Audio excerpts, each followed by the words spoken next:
FM. That's for Facebook at Today95.1 FM. Instagram is Today FM 951.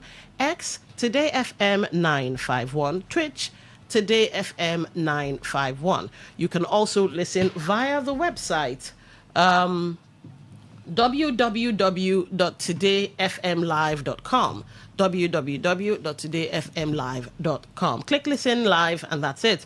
Radio Garden and radio.org.ng. Just go to those apps and look for Today 95.1 FM. Where to find said apps? Well, simply go to Google Play Store or the Apple Store and you are in. All right, let's get started. We'll start off with the Punch. And the Punch has this headline: Fubara remains focused on governance, not 2027 politics. Now, depending on the newspaper or the media site you're using, some even say this was a response to the FCT minister's dig at the governor, saying he hasn't done the needful concerning the budget, but is busy chasing a second-term bid. So yes, Fubara remains focused on governance, not 2027. Not 2027 politics. All right, so let's get into that. The River State government has said Governor Similaye Fubara remains focused on governance and infrastructural development. The response came amidst fresh criticism from the Minister of the Federal Capital Territory, Nyesom Wike, who accused his successor of placing second-term politics above governance and the passage of the 2026 budget. Recall that Wike, in his media chat at his residence in Abuja on Wednesday, also accused the governor of reneging on the agreement he signed, allegedly not to seek re-election following President Bola Tinubu's intervention in the political crisis that rocked the state. However, the chief press secretary to the River State Governor, Omuka Nzeshi, dismissed the allegations as false. Nzeshi, who spoke during a news program on a radio station and monitored by our correspondents, that's according to the Punch anyway, on Friday, insisted that the governor has continued to execute and inspect critical infrastructure projects across the state. So to quote him, it's not correct to say that His Excellency Governor Similaye Fubara has been more focused on politics than governance. If anybody says that, it means the person is not on ground. His Excellency Governor Similaye Fubara has been going around every part of the state. So it will be wrong for anybody to say the governor has been busy plotting 2027 instead of doing his job. He also debunked claims Governor Fubara has abandoned projects in the state, saying the governor inherited 12 major roads from previous administrations and that all of them have already reached 90% completion. All right, for more on that, you can go and get yourself a copy of The Punch. Let's get the ball rolling. Now, I don't know, Dr. Emmanuel, what your thoughts might be on this, because many people have been complaining that there is a lack of visibility of governance.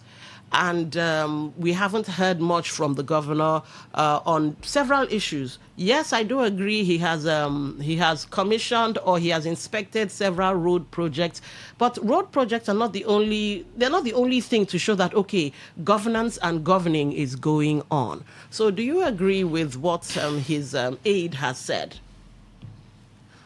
Well, it's practically a difficult thing to say completely I agree with what his aide has said, because I do not want his aide to have said a different thing than what he did. All right. But I do not also agree with what the FCT minister has said. All right. I know very well that I was not part of the agreement they had with the president, which he is alluding to. Mm-hmm. But it is also good to say that if Fubara, for instance, seeks a second term, it won't be an aberration. Okay. And so why would anybody be nursing the idea that he should not seek a second term? All right. What did he do? The person should also come out and make it plain. Let also, because I'm not sure that it's only the high-level politicians that understands what it is for somebody to be said to have gone wrong. Okay. Now, if Fubara did anything wrong, I think the FCT minister should also come out and say, for this and that Fubara has committed or has done, he is not worthy of a second term. Okay. And perhaps I think it should also be in their political book to say so. But where it's not written, then the FCT minister should leave him to seek for a second term, because himself went through a second term. But he's saying that there was an agreement. That's that what he I'm would saying. not seek a Now, second. see, Don, I don't know, like I've said, I do not know the content of whatever agreement they had. Okay.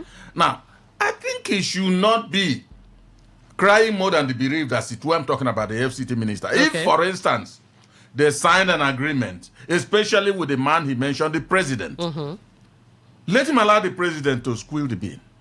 All right. All right. That is it. But when he is coming, it will be as if he's desired for Fubara not to come for a second term. And I don't think he doesn't want him to come for a second term. Fubara has the legitimate right to seek for a return. Well, as for what he said, I must tell you that, yes, he might be doing his job. But there are things that Fubara himself has put Rivers people into darkness. Okay. They don't know about whether he's moving forward or backward or he's stagnant. Nobody knows.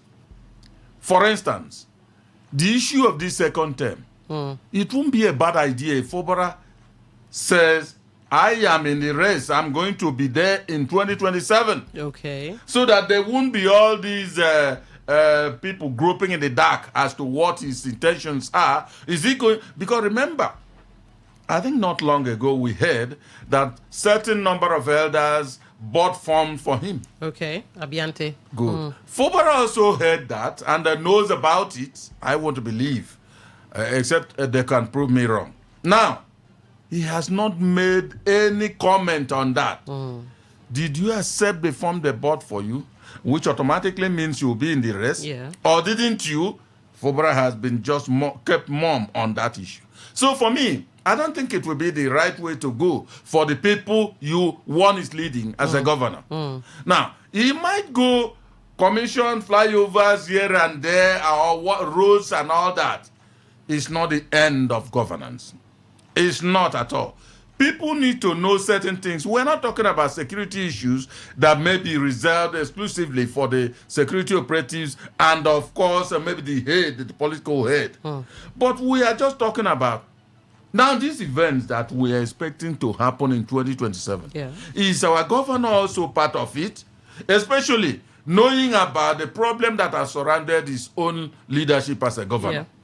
So for me, I think the FCT minister should leave him. When it reaches the time for the president to speak, the president will speak.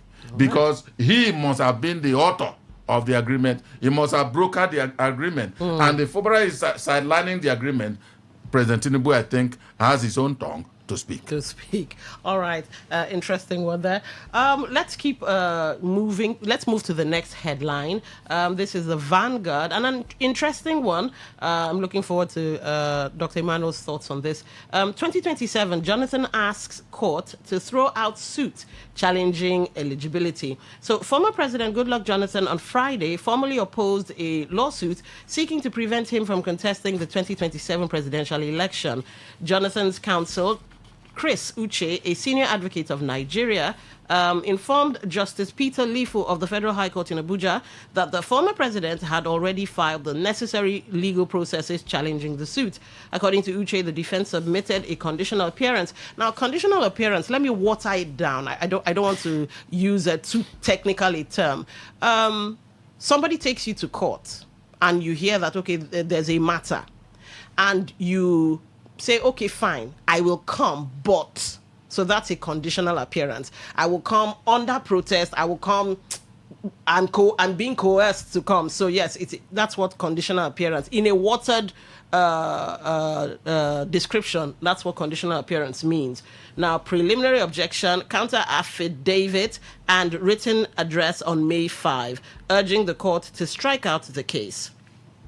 He explained that Jonathan's legal team acted swiftly after learning about the matter through media reports. Uche argued that the case centers on the former president's eligibility to seek office again in 2027, insisting that the issue had already been settled by the courts, including the Court of Appeal. Of course, if you'd like to know more, I'm pretty sure we already know this story, go get yourself a copy of the Vanguard or any other mainstream media when it's tied to newspapers. Now, Dr. Emmanuel, here is my issue. Mr. I should call you Mr. I feel like, okay, fine, Mr. Emmanuel. I feel like it looks like the president, the former president, by this very act, some youths went to his, I think his office, and they were like, please come and run, we need you to run. And he said he will consult widely before he throws his hat in the ring and all of that. But by this act of challenging his eligibility to run for office, one might not be wrong or far from the truth that Goodluck Jonathan might intend to be part of the race. What do you think? Well, it all depends on good luck. Okay. I think I got a fired a salvo by way of response to them and asking them a question that most of them there don't have PVC. Okay. When you listen to that question, it sounds to me that he doesn't want to be perturbed. That's what I see from that is question. Okay. Or that is statement. But the eligibility question is what I have always said. I think there was a precedent by way of a Court of Appeal judgment on that issue. Okay. Now, did it say that he was not eligible? I can't remember exactly what was the result of that, because I think that if I am thinking correctly, I think the court did not wave him aside as saying, no, he's not eligible.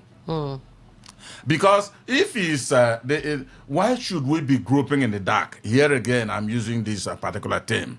Now, if Jonathan is not eligible, I think those who are indeed saying that he shouldn't come up should go to court and make it very clear. Nigeria, because the court will make that pronouncement. And he stands as, if himself thinks otherwise, and he's desirous of going again, he should go to, if it's the kind of case that will reach the Supreme Court, they head to the Supreme Court, which is, of course, the Apex Court, and then a pronouncement from there will stand. But as it stands now, we need to get the concrete answer from a court of competent jurisdiction.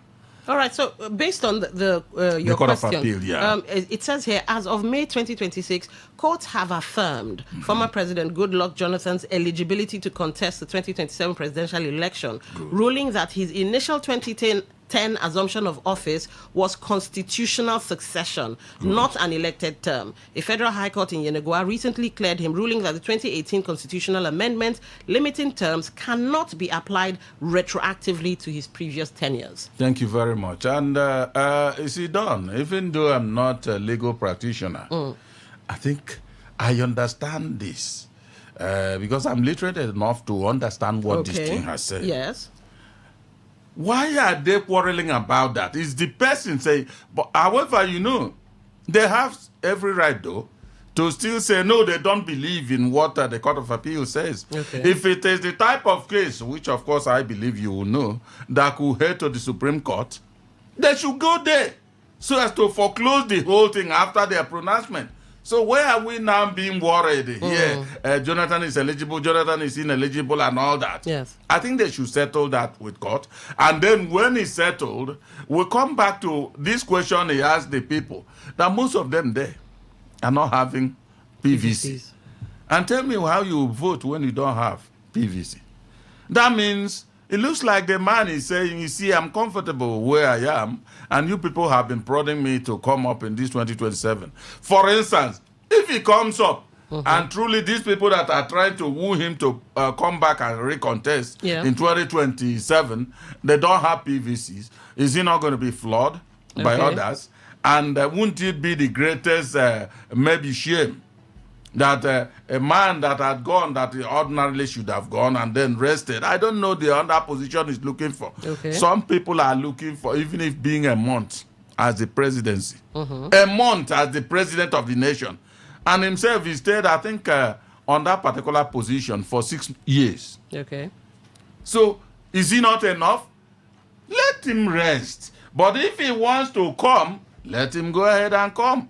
All right. And let him follow the path the court will pay for him. Once the court comes out and say you are eligible, let him fire. Simple. All right. So let me ask you a speculative question. All right. Because we've been getting feelers and people have been talking, unverified, of course, but people have been saying, hey, it looks like the former president might be joining the NDC and all of that. So there's that talk bubbling up.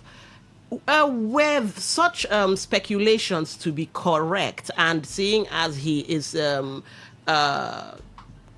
contesting this court case now, or he's fighting this court case, do you think, let me see now, Peter Obi, Kwankwaso, Goodluck Jonathan, what will now then be the mix if this speculative action I'm talking about were to happen?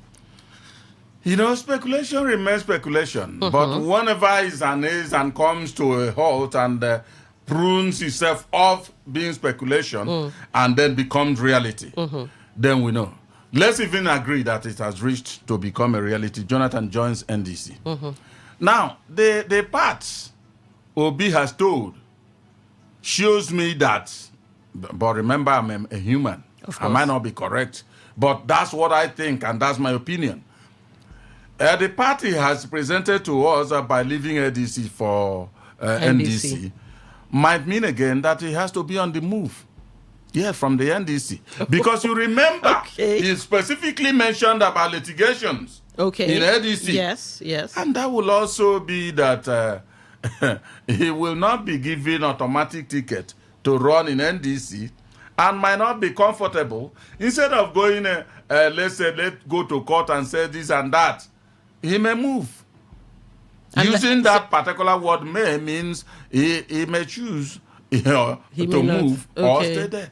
So, but if he stays there, that means, as people have been saying, that he's only looking for a position or ticket on a platter of gold, won't hold water. All right. It means also that it wasn't exactly his real reason from moving for ADC. Okay. Don, a lot of people, when I always say my mind on issues, and whoever hears what I say, incidentally will go alone and think about what I have said, because I'm not linked to any of the political parties. Okay. I am not a politician, A to Z. I don't want to be, and I don't think I will ever be until I say, as long as I want to live on this earth. Yeah. You see, I have been saying what I have as my opinion about ADC. And especially one individual has taken it upon himself, because since this station started, I have been on this beat. Okay. And nobody has ever said anything about me, what I said,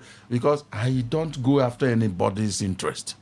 But that particular man who has chosen not to be listening very well, I've always been coming up and then criticizing and be shouting my name and all that. I think he has seen what is happening in ADC. So that he would, because the last question I asked him, I don't know when you were born, so I wouldn't know how old you are. The issue now is that I follow political events and then make permutation of what may happen. Okay. I said that the ADC, the issue of choosing his presidential candidate will be his undoing. Okay. Well, I think more or less, I won't say I have done well, but at least he's seeing it unfolding. I'm waiting for him to call today. All right. All right. Final question before we move to the crux of the matter or crux of the show. What would the perfect candidate, focusing on Goodluck Jonathan, of course, what would the perfect candidate look like? Goodluck Jonathan, Peter Obi, Goodluck Jonathan, Kwankwaso. Is Goodluck Jonathan a selling point for the NDC? That if the speculations are true, that he might be joining? It's a very tough one. A tough one, yes. I tell you, by experience, he's been there before. Whether he performed well or he didn't perform well, I think I love one quality he has. He has love for Nigeria. And he does not want Nigerian blood to be shed. I'm talking about Goodluck Jonathan. But I can't go beyond that. Okay. Because if you check, I am not in every way. A lot of people said he did not do anything, all that, except perhaps what he did with Verve was that of Amajiri schools in the north. Okay, the northern area. All right. Now, if you check that, even in his own Bayelsa state, it was Buhari that gave them, whether Utuek or whatever, gave them water. Okay. So, if you x-ray such performances with an in-depth observance, you will say that Goodluck Jonathan may not have done well when he was in the presidency. But Whether he did well or not, he has the experience. He was there. Peter Obi has not been there before. Okay. The aura of, yes, he can do this, he can do that. He may not be, of course, he's not me. He is not from heaven. He's just like every other human. He will go there, and what have been seizing others, the inordinate interests will also seize him, because I keep on saying, before they start calling and then talking this and that, he is a human like Emmanuel Ndukwe. I may also, for instance, if I were interested in politics, then I'll be talking articulately. But once I'm elected, whatever is there in Asorok that seizes others, I may also become maybe trapped with that particular position. So as it stands done, I can't tell you that Peter Obi will perform better or is a better candidate or Goodluck Jonathan. I think they that are politicians will look at it and then put 2 and 2 together, and whoever they give it. But I think Jonathan, if ever he stays there, may have the interest of people to become the president. However, there's one thing I have come back to whoever will call in again. See, done. Okay. I am saying Nigeria, with the way it's been running, the way politicians have run it, the way they behave, except this single Goodluck Jonathan, who accepted defeat. It's not an easy thing for executive president of any nation to accept a defeat and he leaves office. No. Okay. Because if there are some presidents who would have indeed said that one you are, is it not in this country that election was annulled? All right. Good. So if we are following, if Nigeria is still in the mind, especially with President Tinubu on the saddle now, if he had the mind of such previous ones who will not accept such defeat, he will not be allowed to be defeated. He will use the machinery of power, which is in his hands. They are all in his hands. I have said, all the rest of them, he appointed them. And if we follow the same previous trends, they will indeed work for him. Okay. I have said that severally. That's strictly my opinion. Whoever will call it, you remember that his mind is made up of a different opinion and mine a different one. All right. So we have a post running on Facebook. That's the foundation for the next 2 stories we shall be taking. The politics of ambition, why the Senate rule amendment triggered revolt. Politics is a game of interest, yes. Interest can be managed, but ambition is harder to control. The moment senators felt their future ambitions were threatened, the room changed. Suddenly, loyalty disappeared and survival instinct took over. And so we're asking the question today, interests can be managed, but can ambition be controlled? Now let's get into the 2 stories. The first one from the Premium Times. Senators criticize Akpabio over amendment of rules for electing presiding officers. So some senators have faulted the amendment of the Senate rules, giving only senators who have spent at least 8 years in the chamber the right to contest for the positions of Senate President and Deputy Senate President. The senators separately expressed their grievances over the amendment while speaking with journalists after plenary on Thursday. Premium Times reports that the amendment has generated controversy since it was first introduced in the chamber on Tuesday. The move appears to affect several potential aspirants for the positions. Critics say Mr. Akpabio promoted the amendment so he would not have any major challenger if he seeks re-election as Senate President in 2027. However, supporters say it allows for only vastly experienced senators to emerge as presiding officers of the Senate. Before this change, Senate rules allowed any ranking senator to contest for presiding offices. Ranking is a parliamentary term defined as one who has served at least 4 years. Edo North Senator Adams Oshomole has been the leading opposition voice since the amendment, despite being a member of the ruling All Progressives Congress that also controls the Senate. The reactions and body language of many senators each time the issue came up in the chamber suggested that several lawmakers were uncomfortable with the provisions, although many remained silent for fear of political victimization. Now, speaking with journalists after Thursday's plenary, Oshomole claimed the procedure used to amend the rules contradicted the Constitution and the established parliamentary practices. He argued that the matter should have been decided by a 2/3 majority rather than through a voice vote. Now, Oshomole, former governor of Edo State, said he openly opposed the amendment because he wanted Nigerians to know the lawmakers behind the self-serving legislation. To determine the decision of the Senate, you want to use the ayes and the nays?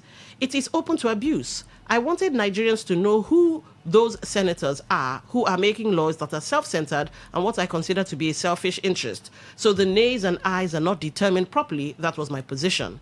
I want Nigerians to see who are those senators who are trying to narrow the future leadership to themselves as if it's a family or traditional rulership, he said.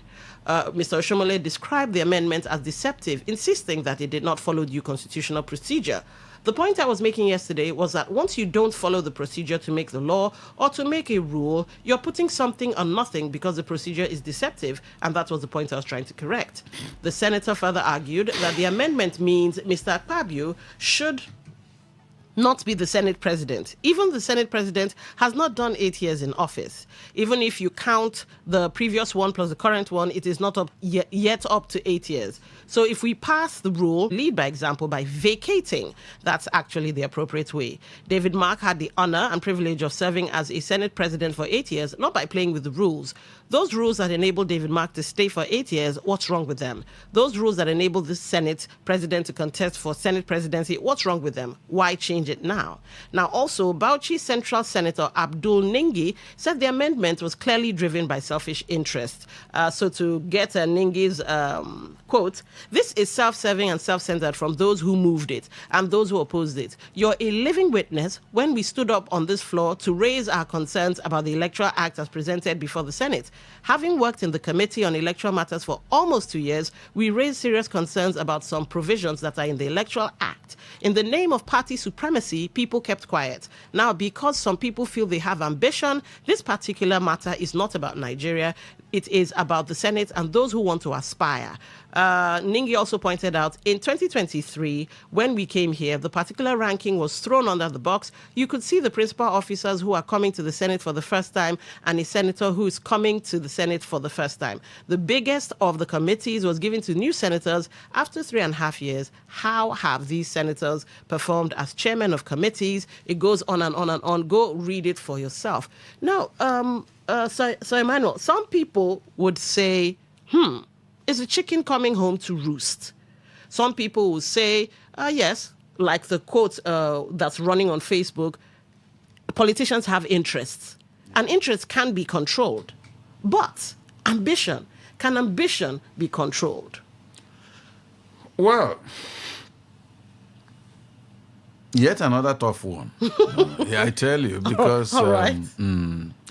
Both of them runs in the vein as of humans. Ambition, interest. They are just like food that we take every day. And if you don't take them, you might be on the way to kill yourself. Okay. Interest truly can be controlled. There's no doubt about it, because it depends on the mindset of the person that is nursing that interest. Ambition is something that I tell you can be controlled, but it's wilder. In other words, it runs wilder than interest. Because you see, as I say, I'm not a politician. I'm not interested in being a politician anytime. I might have ambition on something. And that ambition, whatever you do, even though I don't have interest, that ambition will still be running wild. Okay. Even if I put all the restraints that have, in fact, functioned most effectively in restraining me on that interest side, the ambition might still be popping up. So for me, it is more difficult to control ambition because it's something that almost everybody. Don, you see, there's a philosophy I came up with being here. I said, every human is a thief. Okay. And people shouted. I said, listen, don't criticize me until, don't crucify me until you hear why I said that. Don, the stealing is all about desire. Okay. If you see something good as a human, you must express that desire, that to love that thing that is good. Whether you are rich or poor, The rich people, you can see them. Once they see a car, they already have the big one, but they see a superior one, they'll move to it. And then, if you don't have money, you start looking for other powers you have to make sure that you get that car. And to the point that some may have inordinate ambition to own that car, it could lead them even to kill somebody who has that to buy that car. That is the same way with ambition. So for me, I think what the senators, those who are going to fight for Senate presidency, what they are doing here is that the ambition is running, inordinate ambition, I must qualify that, is running wilder and wilder. And for me, it's difficult, like I said, to control ambition. And that's why some time ago, I think it was late Clark, who said Jonathan was not ambitious. I said no. Jonathan was ambitious. Whether he had his ambition running inside him, and that's why they told him, okay, what's his name? Yaradua died. He was able to supplant him.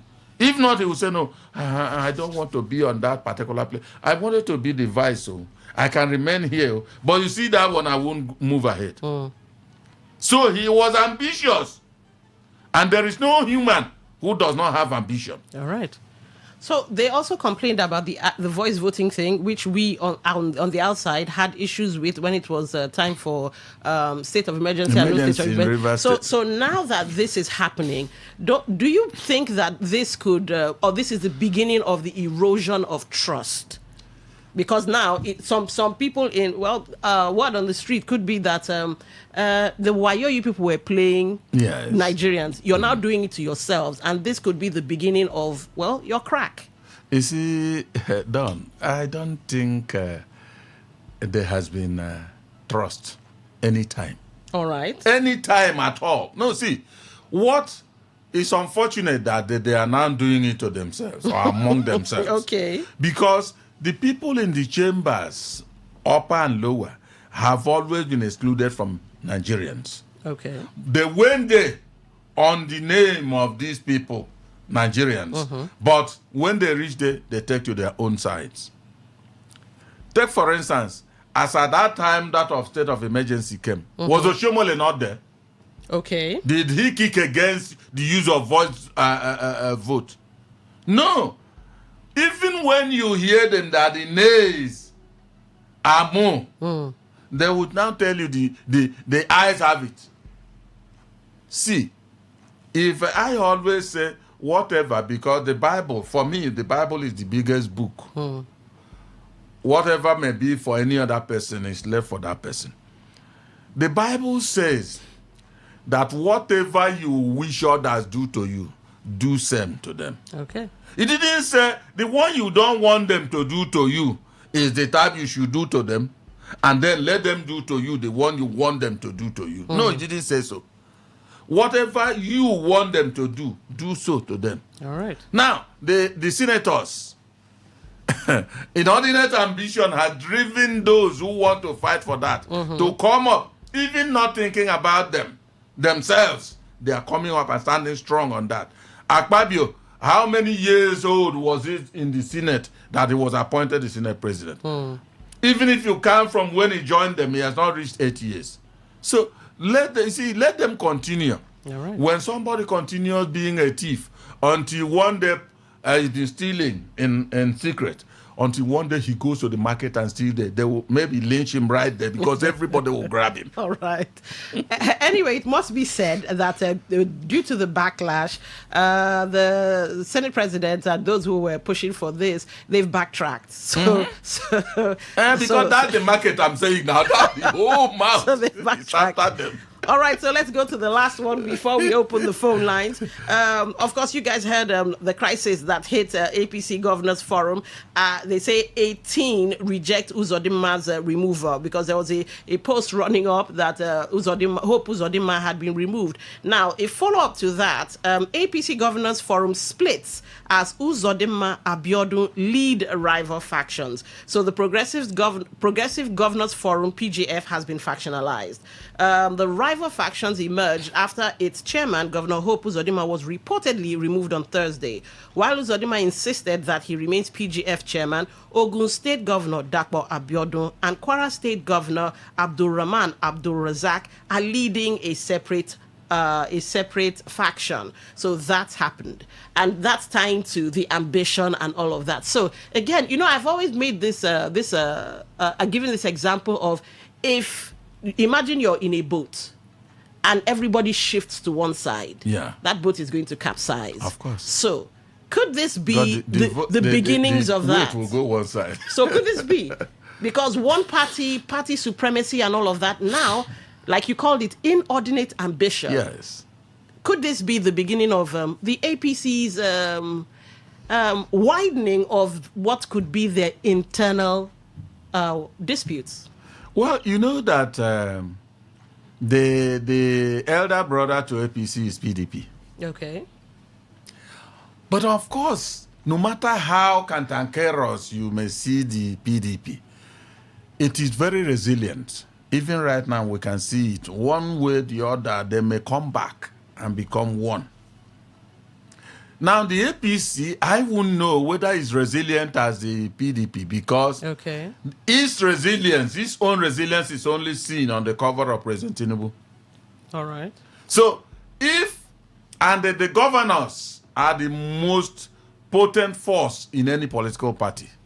Now, if they are coming up with this kind of break, especially when they are eyeing the 2027, they should be using their tongue to count their teeth, what the result will eventually be for them. All right. So for me, if they can, let them stop short and make sure they unite themselves. Okay. All right. Has the chicken come home to roost?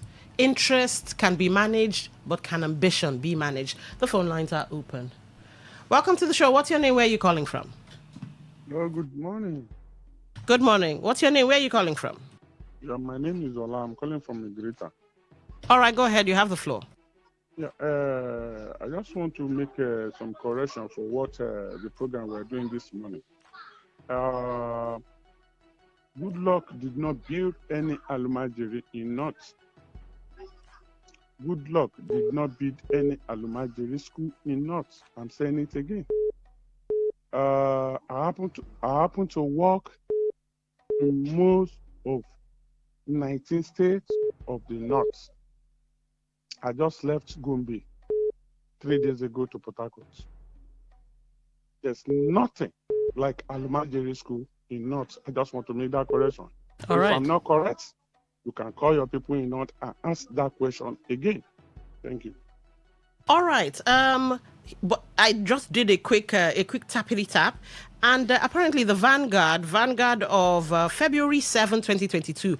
Why I built Almajiri schools in the North, Jonathan. So okay, there's that. But we have to take calls. I don't know. No, you see, before I say something, I must think about that. All right. Insight. Welcome to the show. What's your name? Where are you calling from? Yeah. Good morning. Good morning. This is Honorable Chris Okrish. All right, go ahead. Okay, my good morning. My the brother. worst thing that can happen to any family is for you to have a greedy uncle, extremely greedy. What we have in Nigeria are not politicians. What we have are greedy politicians. You just see what they are doing now. What they do is just to use money, allegedly pay data boys, people on. You see, somebody called you that Good Lord did not build immediately. And if you push front to ask him question, you see what they do. Hello, I can't hear you. Hello, I can't hear you.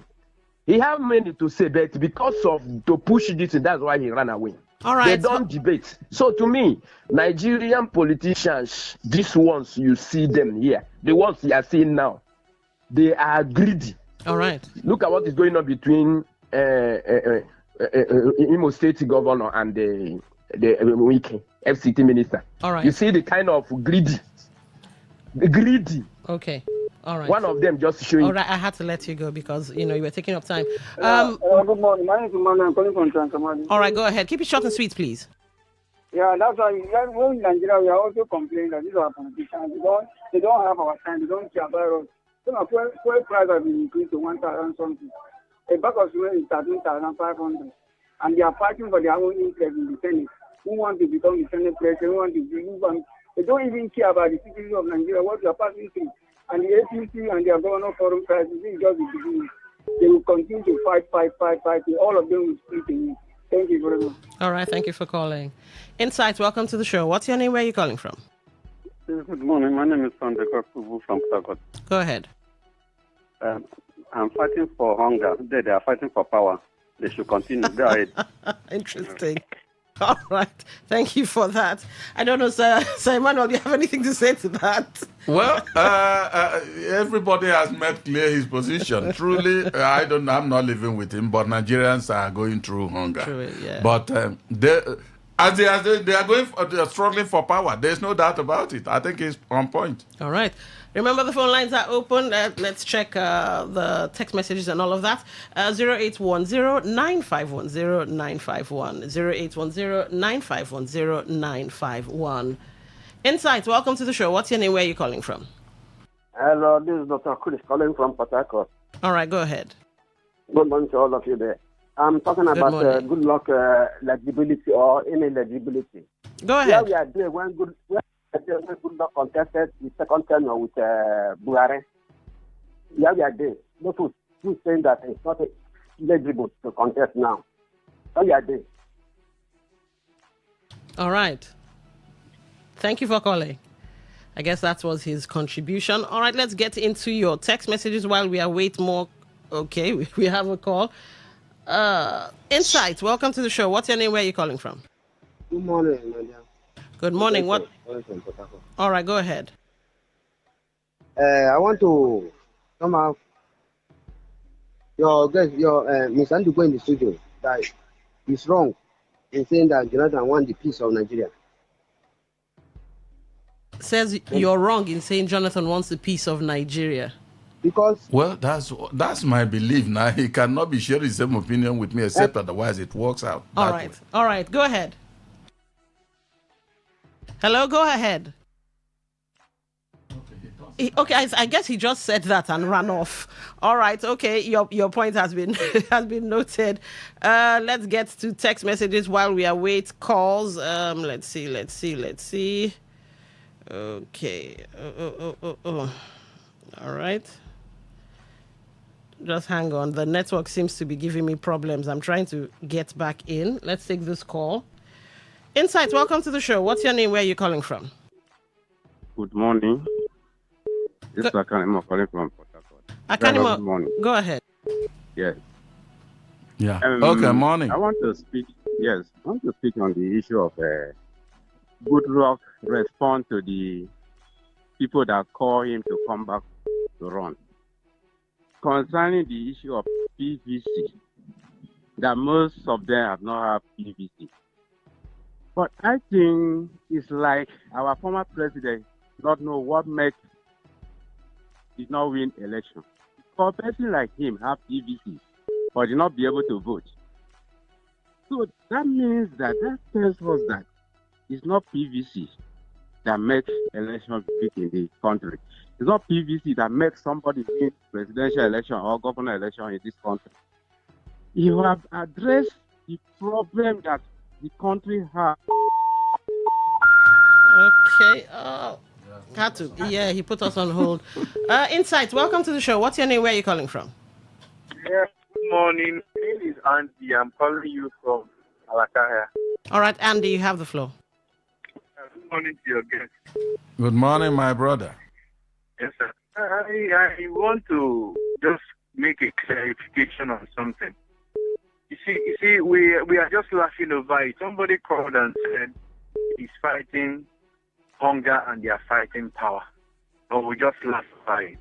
I know that it's not intentional to laugh because it is a laughable thing. Yeah, but what I want to say in essence is our leaders. When are we going to get the right leaders in office? That is the problem. If I keep asking this question, see that we fell from another space Or is it that we are living in a different world? I keep saying it. When I was small, I came up with some insinuations that it's like the white men, they are in another planet. But when I grew up, I began to see that my friends go there and they tell me, my brother, this is real. Are those things in outside Nigeria, abroad? Can't they work in Nigeria? All right. Where electricity will be there 24 hours? I begin to ask. I don't know. Please, I want us to answer this question. Can't these things work in Nigeria? All right. Thank you very much and God bless you. Noted. Thank you. Insight, welcome to the show. What's your name? Where are you calling from? I call back. My name is Gentle Bobo. All right, go ahead. Quickly, please. I was sorry to call Jonathan to come and for the second time. Not anywhere for Nigeria. Yes, I have the reason. We have seen before. We have seen it. As in, people. He's a man. When he was in power in Nigeria, you can cut every money anyhow. You don't have anything to say there. Nigeria money was sharing Nigeria money like that. You see? So I think even if they come into NDC, it will be king. All right. Yes. All right. Thank you for calling. All right, let's get into your messages. On WhatsApp, Melody from Uniport, you write in, you see how deceitful politicians can be. When the River State when the River State emergency vote was unconstitutionally taken by voice vote, Oshomole accepted it because it suited his interest. Now the same illegality is to be used against him, and he's crying. We shall all live to witness the backfiring of all the illegalities APC has been using to destroy this country. Now, turn by turn, Tinubu and Wike will one day shout for witch hunting of opposition, just as Malami and El Rufai are shouting today. All right, let's see. Take this next one. My beautiful sister, good morning. I am yet to be convinced why the governor would not contest for second term. River State is too large for an individual to decide what would happen in the state. Do we really have genuine elders and stakeholders in the state? That's from Thank God Ability at Tuegbu. All right. Let's see. Okay, we have a voice note. Let's take this voice note and then get into other messages. Good morning to Nigeria. Tembillion, I rep Kojiare. For me, Jonathan did not have anything to offer Nigeria. Yes, I've said it again. Those who are calling to come back are working for Atiku. They want him to come and separate P2P vote so that Atiku will win. You understand? He performed poorly. He did not do anything. He's the one that handed over Nigeria to APC. Now APC have destroyed Nigeria. The economy, Nigeria thought they will go well during government. Was manufactured by Okonji-Iweala. Yes, is he going to bring back Okonji-Iweala? Let him maintain a peaceful nature. No room for him anymore. For Oshomole, I should clap for him because this one is for him. He's dragging Nigerians. Nigeria should know senators are behind this and that. That's their own problem. Let them crash. I like it. Imo State governor. To me, when a family allow a bad child to enter in their midst, that they did not control him, he would, after destroying outside, he would destroy inside. They're allowing a man that destroyed PDP, just P2P away, destroyed Labour Party, just him away, went to ADC land to destroy ADC for only Tinubu to contest election. You expect such a man, they're clapping for him. He's doing well, he's destroying opposition. You expect that kind of man to not come back and bite you people. They never see anything. APC should crash. Reasonable Nigeria would pray APC crash. They are not doing mean way to Nigeria. Yes, it's my opinion, Tembillion. All right. Thank you for your opinion. Yes, it is your opinion, but it must be said that the opinions of the callers and the text messages and the voice notes remain the opinion. Text messages, voice notes, their feelings and everything, it remains theirs, and in no way, shape or form does it reflect the opinions of 95.1 FM. All right, let's get into text messages. Until GEJ declares his intention to run for the presidency, pick up form in respect to that, I will say it's mere speculation. Yes. Thanks. That's Elkanah from Port Harcourt. All right, thank you, Elkanah. Let's see. What is this? Okay, maybe, I guess you're sending this to some... I doubt this has anything to do with me. Okay. Greetings once again, Lady Wilson and the veteran Ndukwe, Friday Olu Uniport. If indeed former President Jonathan is still salivating on the thought of coming back as a president of Nigeria, I kind of wonder what's wrong in the past he wants to right now. Can the political wolves in the region he hails from genuinely give him the leg up, let alone the hegemonic powers in the north and west? Your guess is as good as mine. All right. Interesting perspective there. My beautiful sister, good morning. I'm yet to be convinced why the governor would not contest. Okay, I think we've taken this on WhatsApp. All right, let's get into Facebook and see what's what there. John Thomas, you say, Atiku's problem be say too sabi political arrangement and alliance. Politics no be who run first all the time. Sometimes na patience, sacrifice and agreement they win election. If it support GEJ before or even join Obi now with agreement say power go rotate later, opposition for strong paths like this. Nigerians need unity and better alternative, no be ego fight. Sometimes to move forward, person gats know when to step back. All right. John Thomas again. Atiku does not seem to. Okay, let me give someone else a chance first. This is Sunday Aswa. That's the true character of the politicians in this part of the world. Desperate, greed, selfish, etc. Trying to effect a change that refrain others from benefiting what you benefited. Very narrow-minded, leaded. All right. Atiku does not know, this is John Thomas again, Atiku does not seem to fully understand the art of political permutations and strategic alliances. Politics is not always about who contests first. Okay, I think this is the English version of the pigeon you sent in. All right, but we get where your head is at. All right, it looks like the people have spoken. Let's check X and see if there are any comments on X, and we'll wrap up the show with one or two more calls. Hold on. Let me check quickly. Okay. But in the meantime, we can take one or two calls while I'm trying to get into X. So remember, the phone lines are open. Let's see. Okay. All right, we have a comment on X. Let's see. Hold on. All right, this is Boma Daketima. Not certain. However, it all depends on the individual being confronted at a momentary issue of self and reputation. Nigeria politics is surrounded by fraud. Why? Because of INEC chairman's inability to conduct elections in a free and credible atmosphere. What a shame. All right, let's take this call. This will be our last call. Insight, welcome to the show. Hello, welcome to the show. What's your name? Where are you calling from? 18 is my name. Go ahead, you have the floor. What has GJ forgotten in Aso Rock?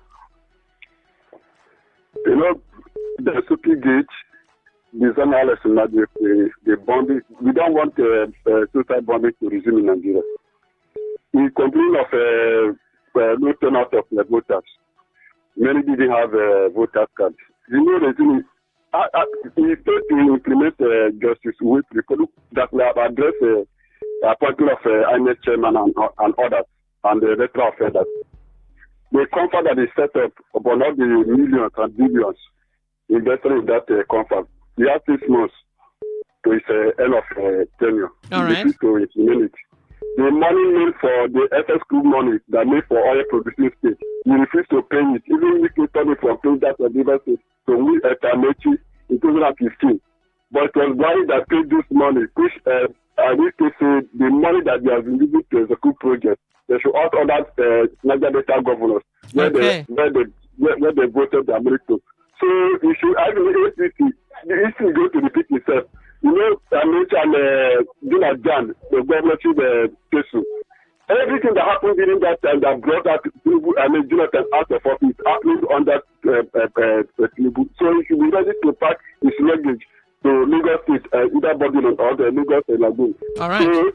So whatever they say against other parties, they will do it. Thank you very much. All right, thank you for calling. And on that note, the phone lines are closed.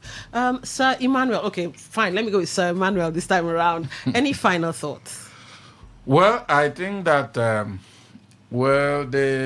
political theatrics in this country is simply happening because politicians are not people that could be relied upon. One thing I believe is that if a politician tells me, I always give that. If they tell me to walk out now to the main road and then take the left and go to Rumokoro, I'll quietly and simply, for safety, take my right. All That is right. it. Okay. Well, my final thought is, karma is a circle. Apparently, karma is a circle. So let's watch the coming days and see what more ayes and nays pop up. Anyway, at the top of the hour, we should be having the Express show and every other show that you guys know, 95.1 FM for. I'm Don Wilson, and we've been talking with Emmanuel Ndukwe. Thank you for being an amazing audience. Thank you very much.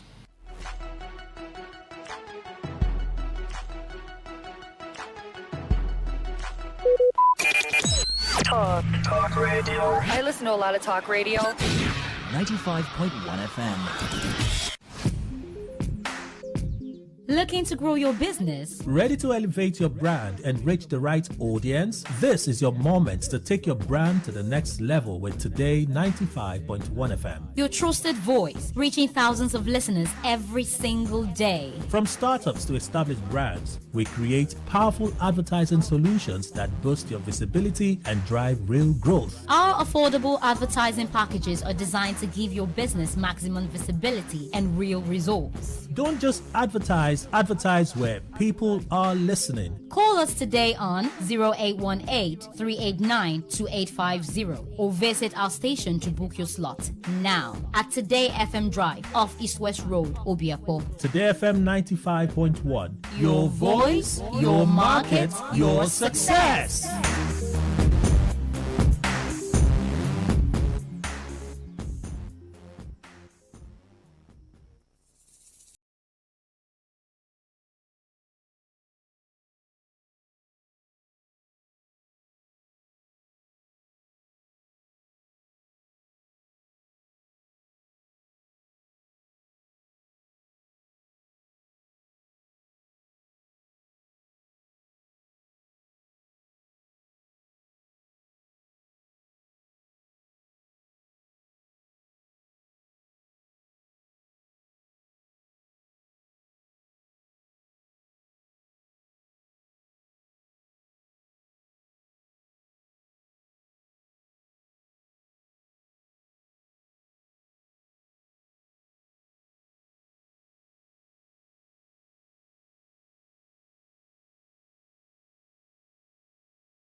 All right, welcome to the Express Show. It's 6 minutes past 9 o'clock. My name is still Dawn Wilson, and I will be with you from now till 10 o'clock.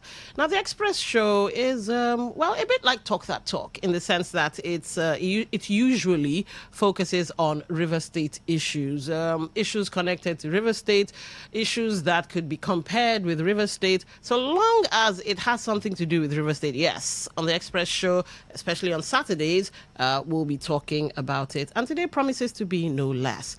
Now, on Insight with Sir Emmanuel Ndukwe, somebody called in and he said he was fighting hunger while the senators were fighting, well, for power and fighting for themselves.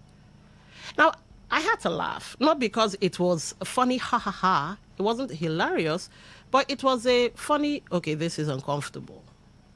Because I doubt any one of you listening, including myself sitting in this chair, I doubt we have not experienced hunger in some form. Now, for some of us, we've experienced hunger for about a minute or an hour. Or maybe those of us who fast. You know how when you fast and your body starts shaking. And there are those who do what they call intermittent fasting. So you have a window period in which you eat. Some people even to jumpstart a weight loss process, they sometimes carry out like a day, 2 days, 3 days fasting. And I have heard the horror stories. People shake to the point of, well, they want to die, but they don't die. The body has a way of regulating itself. Now, today's show is not about hunger, though. Today's show is about something that can lead to hunger. Or more often leads to hunger because sometimes we're forced to make a decision, like being between the devil and a hard place. So according to The Nation, it says 80% of Rivers residents spend income on rent, says Tenants Union. So let's get a bit of context on that. National Union of Tenants of Nigeria, NUTN, has decried the escalating cost of rent in Port Harcourt and Obiakpor local governments. It described the situation as a growing crisis with severe social and economic implications for residents. The executive secretary of NUTN, Mr. Caesar Nwefa, said this yesterday in a letter to Governor Similai Fubara in Port Harcourt. He says over 80% of residents now spend above 100% of their income on rent, urging the state government to act swiftly to prevent full-scale housing crisis. He noted that the trend had left many unable to meet other essential needs, thereby worsening poverty levels. Rental costs now account for significant portion of the high cost of living in the capital city, pushing many residents into extreme hardship, he said. Nwefa noted that the union recently conducted a fact-finding study to determine the causes of the crisis and propose solutions. He said the study showed that rental prices had increased between 2023 and 2025 across all categories of housing in Port Harcourt and Obiakpor. A single room increased from 60,000 in 2022 to 180,000. I kind of beg to differ. It was 120 at some point. 120 at some point. Then in some places it moved up to 150. I don't doubt what they're saying, but I just want to differ a bit. The progression for me was 120, 150, then boom. In fact, there is a self-contained I'm aware of in a certain part of Oruko that apparently the guy is asking for 700,000. And when I heard, I was like, it's self-contained, but anyway, let's keep it moving. While, let's see now, while self-contained, okay, see, he was coming to the self-contained apartments increased from 150 to 8, okay, so I've been vindicated, 800. The NUTN official attributed the rise in rent to multiple, what is this that keeps jumping in the screen? To multiple factors, including an alleged housing deficit, demolition of structures to pave way for the 200 billion naira Port Harcourt Ring Road and Bridge project. So that's from The Nation. Now, if you were to go to, there's another newspaper that took it. Their headline was a bit, let me see now if I can find that. Just give me a second to find that headline. Okay, I can't find it, but all right, so let's get to talking. Because like I said, if people are spending practically all they earn, and you know the way Nigeria has become now, with subsidy go, subsidy no go, and all of that, things jumped. Transportation, in fact, everything you can think of, school fees for kids, even paying for your trash to be taken away, all of that money jumped up. So if you're paying for all of these increments, some are calling it inflation and this and that, what's left for feeding? And you do know you must have a roof over your head. You must. Because when it rains, where do you want to go? When you need peace of mind, they say your home is your castle. When you need peace of mind, where do you want to go? And then you find a landlord. In fact, I want to blame two sets of people. Greedy landlords and over-greedy estate agents. Because some estate agents will come and meet the landlord and say, you are still giving your place at 500,000? Ha! A 2-bedroom now in so is 3.5 million. Is such and such. And you know, you kind of sow the seed of whatever is in the person, whatever emotion the person feeds more. So if the person has greed, or if the person is lazy or whatever, they're going to wake up and say, 3.5, okay, I'll make more 4 million. Let's negotiate. So that's the estate agents on one side. And then you have the landlords who are just, it's inside of them, an innate greed. And so you find that, okay, you might have to pay. But like I said earlier, cost of living jumped up, but our salaries did not. Some are earning minimum wage, that's 80K or so. If you're lucky to be in a state where the governor has a little milk of human kindness, 100K, some. Some people might have to skip healthcare because they have to pay rent.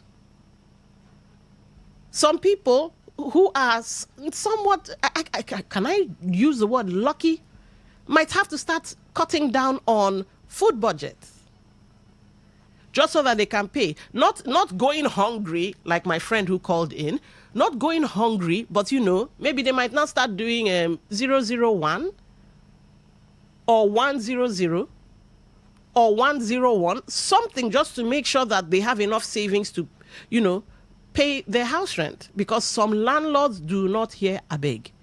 In fact, some stand at the gate and shout. They make a spectacle of you. Well, they make a spectacle of themselves, but they think they're doing you. That public embarrassment would force you to pay even faster. Where the money? Because of this, some people are having to delay school fees just so that they can pay the rent. Some have told their kids, stay at home, please. So when I pay this, when I get money, you can go back to school. And many are having to rely on side hustles.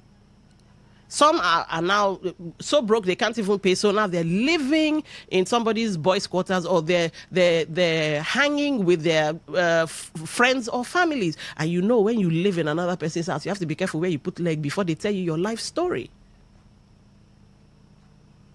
And we know this crisis was caused because, well, population explosion, as they say, because in the survey the tenants union did, yes, population explosion, not enough housing, so housing shortages. But I must say it again, real estate agents una follow. In fact, let me be a bit sentimental. 80% of this thing is you people's problem. You people are the ones causing it. But again, it must be said, weak regulation of rental market. Weak regulation. Yesterday on Arise, I saw it, Kogi State.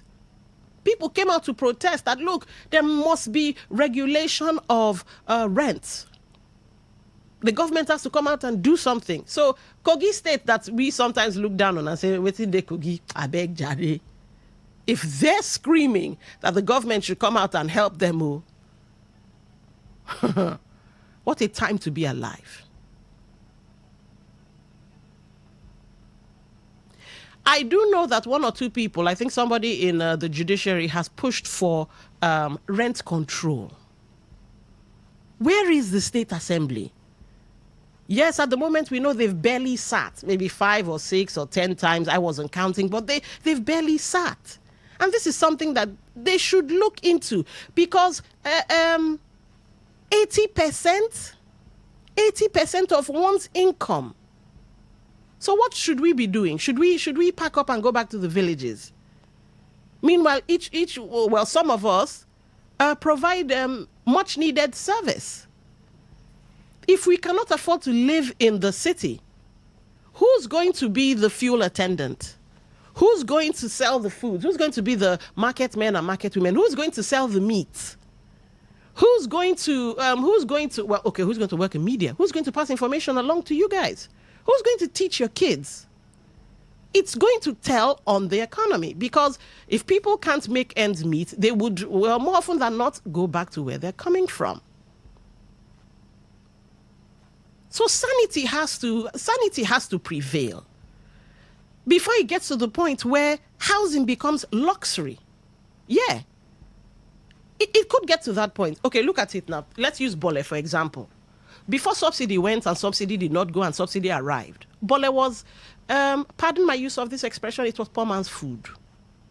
I'm not saying it's only poor people that eat it, but it was affordable. All right, it was affordable. You had, what's that thing? Slices of yam for, is it not 10 naira or so, or 20 naira or something, before it jumped up to 50. Plantain was cheap. 100 naira, 150. Now, is Bole your meat? Some are even selling fish. You see some kind of fish, mouth-watering, juicy-looking fish, they tell you it's 4,000 naira. So before you can eat a nice plate of Bole, you spend 10K. Hey, God. I laugh because I'm uncomfortable. I'm not laughing because it's funny, because it definitely is not funny. Now, imagine the same thing in housing. If you want to live in a house built of concrete, or live in a house built of cement, for one room, you're looking at between 150 to 180. One room. And sometimes some of these one rooms is a face me, I face you type thing. Is the toilets are outside, the bathrooms are outside. And you come out and you scrub and clean, you have a roster. It's become that expensive. One room. Then not to talk of self-contained, that, like I said, was 120, 150. Now, in fact, at one point it got to 250, which was, okay, somewhat manageable, but now, self-contained. I think Oyibo calls that studio apartment, or whatever. Self-contained. And some of these self-contained, it's not bigger than a cube of, what do they call that thing? Seasoning cube. I don't want to give any one of them an advert. Seasoning cube. The kitchen, you might have to stand sideways to slide into the kitchen. The bathroom and the shower. Ew. If you stretch your hand, you might break your arm, because it's too small. You can't even stretch your arm to touch the wall. You have to bend it. And then you come and tell me it's 800. God. So you have landlords now benchmarking rents against oil company salaries. How many of us are working in IOCs, for goodness sake? And even if you were working in an IOC, goodness gracious, must you be that greedy? 80% of somebody's income is going to paying rent. What did 20% won't do for you? How do the civil servants cope? Creatives, traders, let me throw us in there too, broadcasters, and young professionals who just came out from NYSC. How do they cope? You know the funny thing, let's bring in the NYSC folks, the interns. Some of them may not be able to get the lodge, because there are not enough lodges. The lodge might only hold maybe 10 people. So they might be forced to rent. So even before they have got, God, it's not funny. Even before they have gotten a good job, they are now paying luxury rent. And that's on their parents. Some who might come from homes where the parents are not so financially buoyant might now find themselves having to do one or two unsavory things just so that they can gather money together and rent a place. I must ask, yes, while we point fingers at, where is the governor? Where is the governor? Where is the state assembly and rent control laws? Or do we wait, like how we see what's happening from the Senate's fighting themselves? Do we wait till somehow it begins to affect governance? Then somebody will not say, okay, I think it's time we sanitize. Then it will now be as if they're doing us a favor. They are now doing the people a favor. Meanwhile, it's because the thing is now pinching them as well. And this disconnect is dangerous. Socially and politically, it's dangerous. Dangerous because, I just painted you a picture. A young girl doing distasteful things just so that she can rent an apartment. Because for 1 year, mandatory 1 year, which is why sometimes I say, this NYSC, she say on a no go scrap them. But mandatory 1 year, she has to have shelter. Now, of course, okay, don't accuse me of bias. Sons are involved. So young men might, have to find ways of doing different things just to either gather the money or have a roof over their heads. I've heard of a particular case where I think a man and his family, probably in the last platform I was on, a man and his family were living under the staircase of where he worked because no house. And the staff there were covering up for him so that he wouldn't lose his job because you're living under the staircase with your family. Now, somebody who doesn't understand suffering will say, how dare you come and dirty my establishment and this, that, and the other. But man, na condition make crayfish bend. So who's going to bail? Yeah, okay, who's going to bail the cat? Maybe what people have been saying, it's actually true now. There is no governance in River State. And when I'm using that expression, I'm not pointing at the governor alone. I'm pointing at the tiers of governance. So we have the executive, we have the legislative, and we have, leave the judiciary. I want to bring in the local government. That's the tiers, the three tiers for me. I know the three tiers are executive, legislative, and judiciary, but leave the judiciary. Or maybe don't leave the judiciary. Maybe, just maybe, the judiciary, the NBA, should take up this cause because it is a cause. Maybe. But the Constitution has to be looked into to see if judges, being civil servants, can actually come out and say something when it concerns, the state of the state.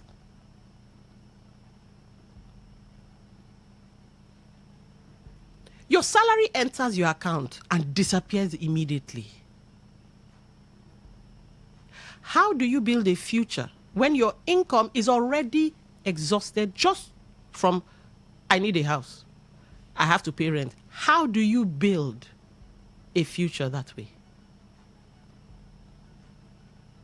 Let me indict this expression, renewed hope agenda. Renewed hope agenda. I'm not indicting the president or whatever, but that expression, renewed hope agenda, the governing system we have in River State, or the governance system we have in River State, is it giving us renewed hope? Where is the government?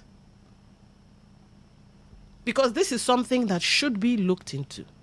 Funny enough, ladies and gentlemen, I think some parts of Lagos, they do have rent control. They have rent control laws.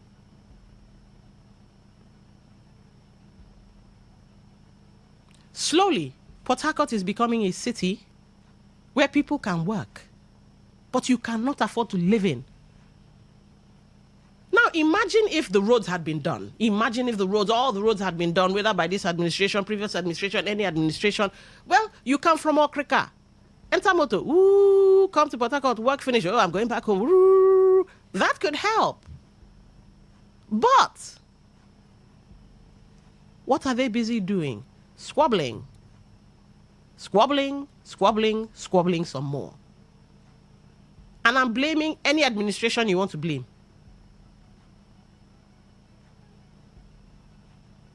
Why wasn't that done? What do they call that thing? Population explosion is not a new expression. We've known since that Port Harcourt is tight. And because of the tightness of Port Harcourt, you see all the trash you're seeing spilling onto the road, small. Every day you pass, it has moved a kilometer more. Because there are too many people in Port Harcourt. So before this time, it should have been necessary to open up roads, to make inroads so that you don't have too many people in this town. So people can live in Oyibo, people can live in Eleme, Eche, Choba, and all of that. All they need to do is just drive. Look at yesterday. Oh God helped me yesterday. They've closed the NTA access because they're fixing it. And people that were going to Mile 3 and all of that started... Nigerians, God help us. They now started looking for alternative routes to the point where on this highway that is super dangerous and you have trucks, heavy-duty trucks passing, they were driving against traffic. And I was like, look at people that want to die, just see. And because of what? Because we didn't have road. Now imagine where we had roads. Like I said earlier, it takes us back to what people can come from anywhere, do what they want to do in the city, and go back home. Road brings development. Road probably could also bring down rent. And please don't tell me it's the Yahoo boys that are causing it and wanting to do two things. What's the demographic? What's the number? What's the percentage of Yahoo boys in Port Harcourt? That you and I have to use 80% of our income and manage 20%.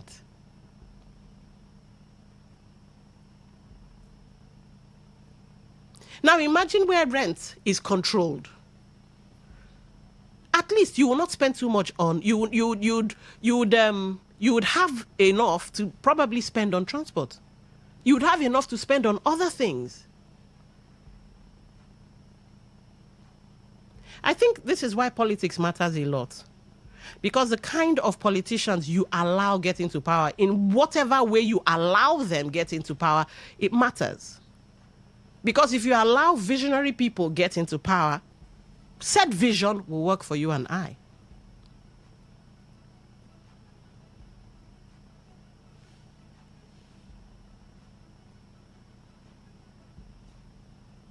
It's a disheartening thing. So what do we do now? Now that it's come out to the limelight that in Rivers State, we use 80% of our income. They did the research. The Tenants Association or Union, they did the research. Now, what do we do? Do we continue as is? Should we continue as is? Waiting they create, party for mouth. Waiting they cost, they let you rejoice. Terra Cubes.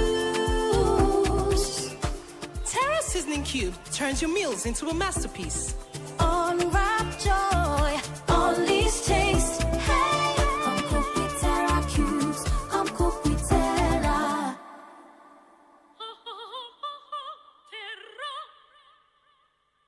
Mom's love is pure. She does. Mom's special jollof puts a smile on your face. Mom's your beef fries cheers you up. Mom's tasty stew nourishes the family. Golden Terra oil, tasty. Golden Terra oil, nourishing. Golden Terra oil, Golden Terra soya oil. Golden Terra Oil helps mom pour her love in the tasty, nourishing meals she cooks for her family. Golden Terra Oil, pour pure love. Good tasty food is worth living for. Worried about your oil every time you enjoy your favorite meal? Introducing Golden Terra Smart Balance Oil. Smart Balance Rice Bran Oil is rich in gamma oryzanol. Several studies suggest that gamma oryzanol may contribute to the reduction of bad cholesterol. Golden Terra Smart Balance Oil.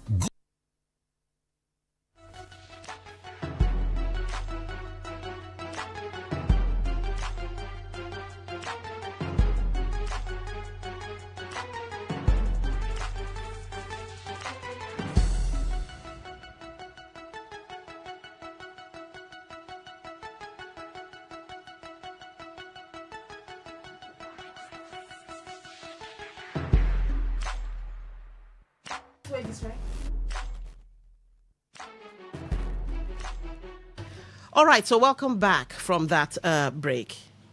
Now, while we were on the break, we have interns here learning the job and all of that. And one's with me in the studio. She was listening to the show before I opened the phone lines, of course. And, well, she's in UST. And what she told me, I think, you know what? I'll leave it to her to explain. So, Genevieve, you were saying... I was saying about how the rent in RSU is very expensive for students to afford. For example, now, I have a friend staying in RSU. She's staying in a one-room apartment. A one-room apartment is 250,000. Mind you, if she puts her bed in that one room, there's no space. Literally no space. In her compound, there's someone that's paying 1.2 million naira for a self-contained. This boy is a student. And because they said he has a POP, so that's why it's 1.2 million naira. POP, 1.2 million. And then the day he invited us to his house, we went inside the house, and the house was so tiny. And I was like, this is the 1.2 million naira self-contained RSU. I can't afford rent in RSU because of how expensive it is. I'm in year 3 now, and I cannot still afford rent in RSU. I've tried affording rent in RSU, 750k for a self-contained. They will not tell you no more than 2 people in this house. No more than 2 people. Where am I supposed to get 400k to be renting house? You will not hear agent fee 200,000 naira. That's minus the 750 you pay. Then the house will not be very bad. You have to paint and do stuff and still buy food. RSU is very expensive, and I don't think they are still listening to the pleas of our students. It's not only the school. Even people outside the school are affecting us as students. We are really suffering in that school. We are suffering a lot in that school. All right. So that's kind of like from the horse's mouth, make it not be like, say, I do have a dog in this fight because I pay rent. But let it not be like, I have an agenda, I had an agenda. Students. So not even NYSC now, graduates, students living under Papa and Mama. And many of us, bank of Mom and Dad. Can Mom and Dad afford it? Do we realize that the middle class in River State is shrinking? Back in the day, you had the upper class, the elite, you had the middle class, and you had the, low income. At some point, middle class started entering into low income because of the way we were running the economy, and now practically disappearing. The comfortable working class is disappearing. So you people who used to manage before no longer can, no longer own property, can no longer plan long term. Think about it. Even the developers that come here, and they're trying to make each and every one of us a homeowner. But when the economy keeps squeezing, how the person won't be homeowner? You know what, developers, maybe you should push this too. Yes, I've screamed at the NBA, I've screamed at the judiciary. Maybe you should push this too. If you want more clients, go and lobby the state assembly and tell them rent control, so that people can have enough to save and possibly be homeowners. And don't get me started on security concerns. Because when overcrowding increases, what do you think is going to happen? When informal settlements, as in Bacha Estates, when it expands, what do you think is going to happen? And some of these people will get so frustrated. Who do you think they'll take their frustrations on? The people that they see, this one can afford to enter keke, this one can afford to... Well, don't get me started on one chance and keke and all of that. But that's where we are. 80% of one's income goes to just keeping a roof over your head. All right, let's get your thoughts. Phone lines are open. 0810-951-0951. 0810-9510-951. The Express Show, welcome to the show. What's your name? Where are you calling from? Good morning. I am Sylvia calling from Port Harcourt. Good morning. Welcome to the show.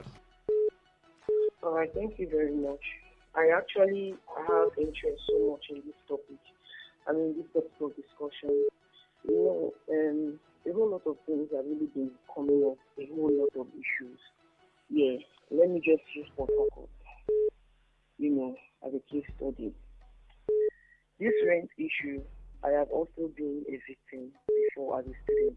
The person in the studio, one of the students, the Genevieve in the studio, I was also a student of RSU, and I also rented too. In fact, at that time, when we go out to look for houses, the agents will always request for money before you go out to look for the house. Before you even see the house, you must have paid more than like 10,000, 15,000 just to see a house. So imagine you paying that kind of amount and then you go and then see the house for yourself and you don't like the look of the house. That means that money is gone.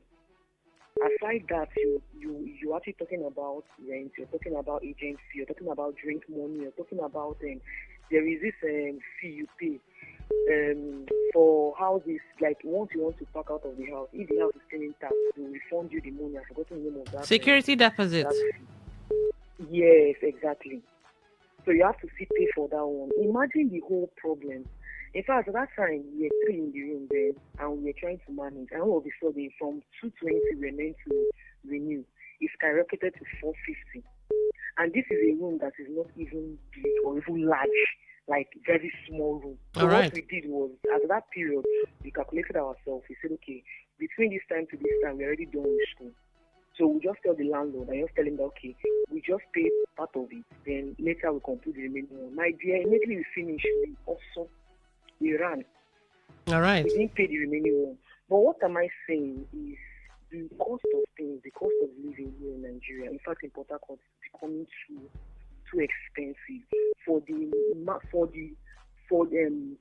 low life person, you know, even the ordinary people to afford. Imagine your bill is already increasing and then the salary at the place of 400,000 naira now as a salary now means nothing. All right. Even as a single person. Okay. It means nothing. So we're just calling on the government to just make things very, very easy. Okay. For the people. Thank you for calling. Yeah, all right. Okay. I just missed that call. I was about to pick it up. All right. We've got you back. The Express Show. Welcome to the show. What's your name? Where are you calling from? Yeah, good morning, my sister. My name is Sela West. I'm calling from Port Harcourt. Welcome to the show. You're talking about Lagos. My cousin paid 1 billion naira for self-contained. Not even Yanipaja, if you know Yanipaja very well. You know? So house rent in Lagos is expensive more than Port Harcourt. And when you talk about house rent, it's not only house rent is the problem. Everything, go to market, everything is costly. So when you continue to hammer about rent, have you gone to market with 100,000 and when you come back, you look at what you bought, your bag is empty. So when people talk about house rent, I'm marrying on their house rent, it's not only house rent. Inflation is engulfing Nigerians. So I don't want a topic. I'm a landlord, okay? And I'm very moderate in charging my rent. All right. Okay. I don't say my two bedroom. I was taking 350 before I increased it to 450. Then when things went, I put a little bit money on top. You know, standard 2-bedroom. You know, but even the tenant there is not even appreciating. You understand? Yeah. So when people talk about house rent, you know, it looks like it's only house rent is very costly in Port Harcourt. And secondly, people like staying in Port Harcourt. Look at Emoa here. It's just less than a 10-minute drive or at most 15-minute drive to Port Harcourt. But everybody wants to stock at Obiabo, Port Harcourt City local government. You know, if you go to Emoa, houses are cheaper there. All right. And you can get direct transport. People are coming to work to Lagos. From Lagos mainland, they are coming to work in Ireland. Because there are roads. Do we have enough roads in River State, or rather Port Harcourt? Do we have enough roads that lead to and from Port Harcourt? Hello, are you there? Looks like we lost him there. All right, so as of late 2025-2026, the Lagos State Tenancy and Recovery of Premises Law 2025 applies statewide, covering all residential and commercial properties, including previously exempt highbrow areas like Ikoyi, Victoria Island, Apapa, and Ikeja GRA. The law caps advance rent at 3 months for monthly tenants and 1 year for annual tenants. In fact, the law is so good that tenants can challenge unfair or unreasonable rent increases in court. So you can go and get yourself a copy. It should be online. You can download it. The Lagos State Tenancy and Recovery of Premises Law 2025. So like I said, Lagos has rent control. The problem now is could be my people suffer for lack of knowledge. So when such happens to you in Lagos, you don't challenge it. But imagine having such laws here. We'll challenge it because we sabi write petition. All right. The Express Show, welcome to the show. What's your name? Where are you calling from? Hello, Don. Good morning. Good morning to you. I think this is Mr. Dennis. Yes. Welcome to the show. You see, when you talk about land developers, it is not true. No land developers here. What you have is land grabbers. You see some poor people all scattered around, then they make arrangements, go to some police commissioners, and the next thing they enter people's land and grab. If you go where there are land developers, you would have seen some multi-story buildings all over the place, and people rent them. When you go to, just step outside Nigeria, you see YMCA hostels, YWCA hostels, that's Young Men Christian Association hostels, Young Women Christian Association hostels. Then I gave you an assignment. Google International Students Hostel in Bombay. I stayed there. 24-story buildings with more than 1,000 rooms built for foreigners. We went to them, please, our parents are poor from Africa, help us. They built 24-story buildings with more than 1,000 rooms. We don't have politicians. That's why I keep saying. All right. We cannot allow the same people who, since Obasanjo's regime in 1999, they are still there. I can do something for Nigeria, but how can I go and join this crop of people? The next morning, you find me dead somewhere. Okay. Now, some people went to court and said, good luck to Jonathan should be barred from ruling. Is it not the highest point of unpatriotism? All right. There are no rulers here. These people just grab the place and want to destroy because they want money. Okay. Thank you for calling. The Express Show, welcome to the show. Turn down the volume. Okay, no way, we're not doing that. The Express Show, welcome to the show. What's your name? Where are you calling from? Yeah, my name is Honorable Chris O'Chris. Go ahead, you have the floor. Why I want to say this is because I was one of... Do you know that when I come to Port Harcourt, where I was living, it's just the same room like my goat house in the village. You know what we call Bacha House? Do we have any... Do you still know that in River State, both indigenous and they are living in Bacha? Okay. You know? So, the problem we have is this. Like, there are some houses they built since 1900. You never change zinc. You never change anything inside the house. Tell me the reason why landlord or landlady will be collecting 15,000 a month. If a sales girl or house help, all these our little sisters, they are paying 10, 15, 20,000. And you are looking for one room to live in that kind of. How do you think that person will make it without the other side hustling? You see some of them, they go out in the night, come back in the morning. There is a problem. Nobody should tell me that the government, and the government that will regulate, all of them are landlords. So how do you think that they will regulate for their house to return back to 2,000 naira? That's what I'm telling you now. No Nigerian politician love you, talk less of like. It won't be, well, see, it won't be 2,000 naira, that's for sure. No, but it will be something. Who now? Tell me who now? Well, if it can be done in Lagos to the point where it covers Ikoyi, which which of is the old. politician here now you can think of that you have you at heart? All right. Who? All right. Tell me your role model here now. All right, let's take this call. The Express Show, welcome to the show. Hello, good morning. Could you speak up, please? Quite low.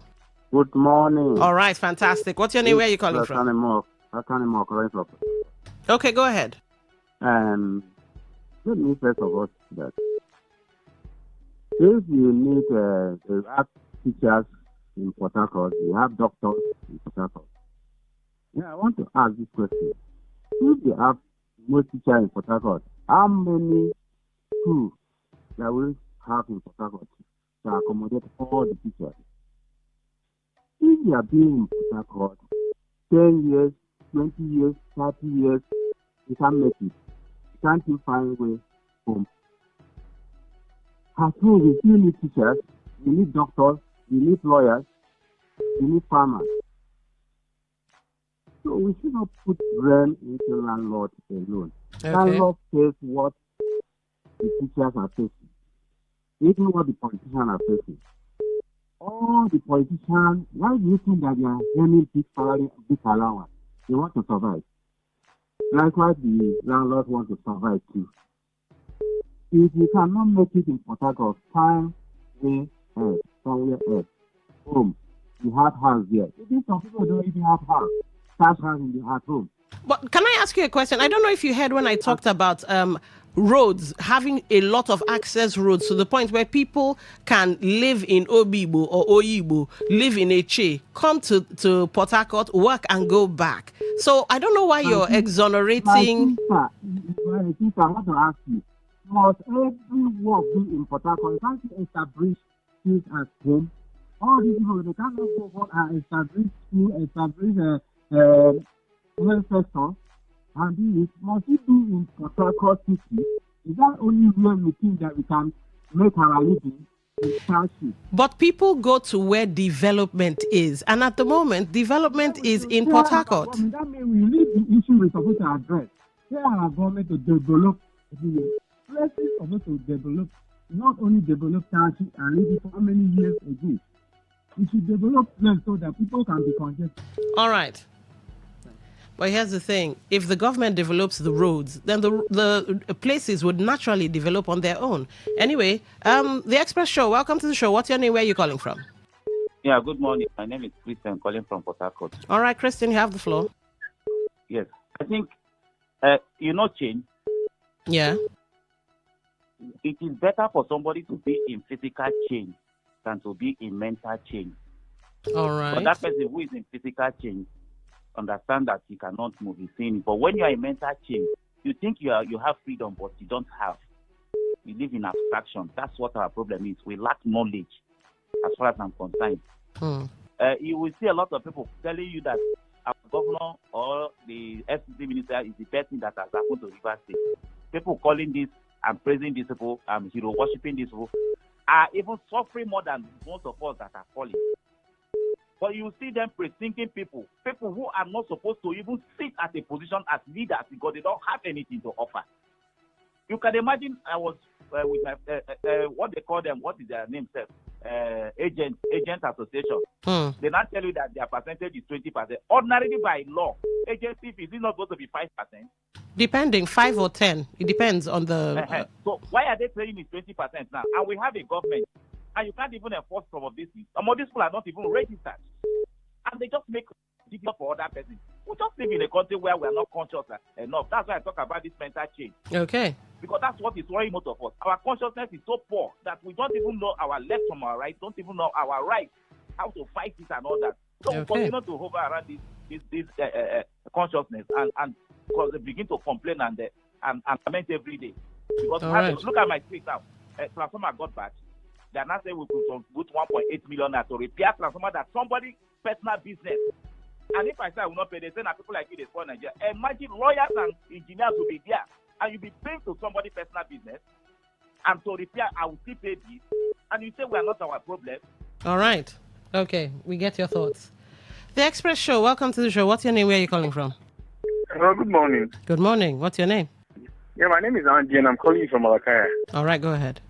What do I have to ask a question? Is it just in-house rent? Is it because it's something that, is affecting everybody now? And besides, because it's something that has to do with much money. Why am I bringing up this? I don't push to blame the landlords. They are following the trend. the economy, whether you built your house for 20 years or 50 years before now, is still affecting him. When he starts taking 120 as you people are talking and goes to the market, is the money going to him what he wants to buy?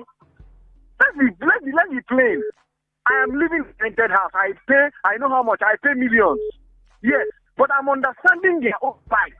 Because when you go and take, self-contained then was 35,000 or 40,000 or 50,000. How much can you take to the market to buy a one-time food? All right, Andy, here's the thing. You followed the program from the beginning, right?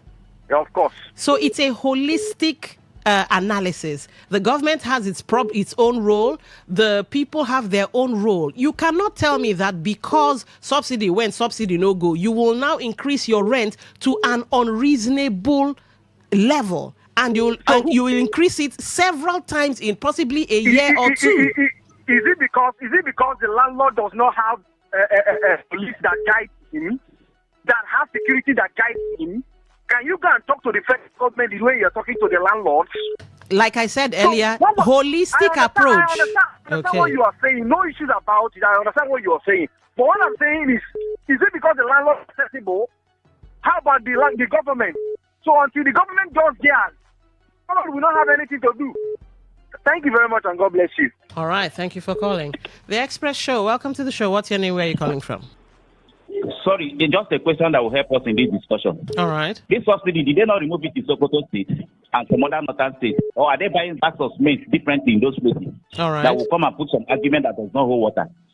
People are living in Sokoto, the rent is not as what they are paying in Port Harcourt.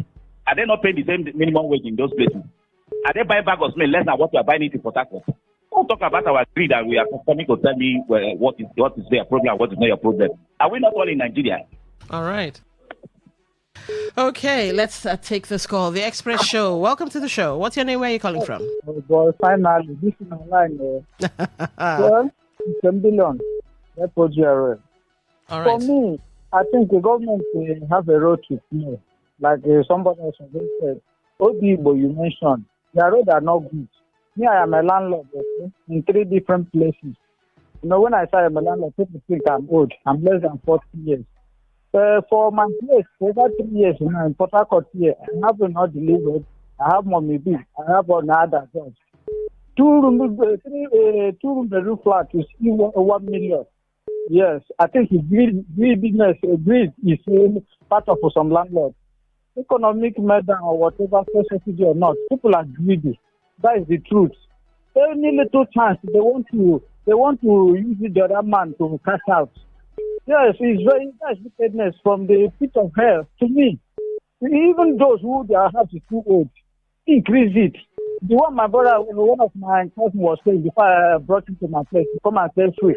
Just over 10 years. Plus, he was paying 1.5 million. They increased it to 3.5 million.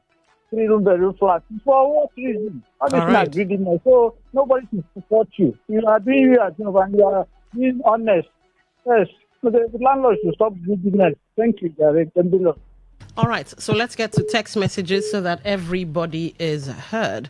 Lady Wilson, the issue of crazy cost of rent and other goods and services in Port Harcourt and its environs has been there, rooted in the misconception that River State is an oil-rich state, and so every Tom, Dick and Harry is swimming in the crude. By the way, of what use is the black crude to me when, as an individual, I can't access it, let alone refine it into other value chains? The situation here is a kind of dog-eat-dog.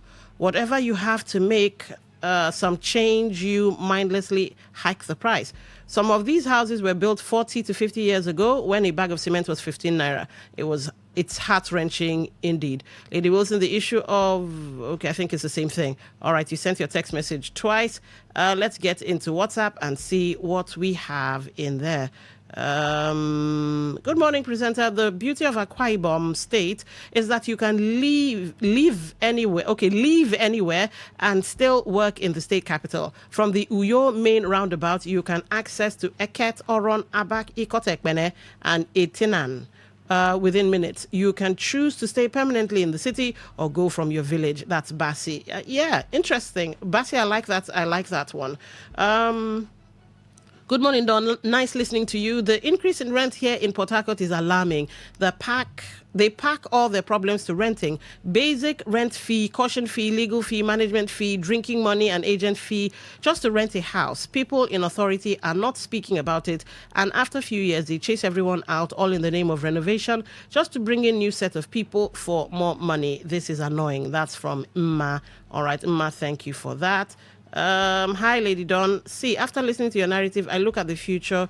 It's very silent. It's only God will help us because landlord will come and justify their own for cost of materials. What can you do when we have a government who doesn't care about the people? That's Eric. Okay. Rogers or Kabie from Port Harcourt, survival of the fittest. That's what we see in River State. The poor get poorer, the political office holders get richer. Okay. Good morning, presenter. God bless you for this topic. I work in a chemist shop and my pay is 35,000 a month. A guy of over 30 years, no wife, no kids. Why? How do I plan with this amount plus a rent of 250,000? That means I have to save at least 8 months of my salary just to pay my landlord. Honestly, I am planning on going back to my village at the end of the year. That's from Emmanuel. Ooh, Emmanuel, apologies for that. Oh wow, that's not a good one. Don, this is the reason. Hookups, street life. Okay, hook up. Okay, street life and side chicks everywhere. Don, this so-called renewed hope is to renew the rich and eradicate the average to kill the poor.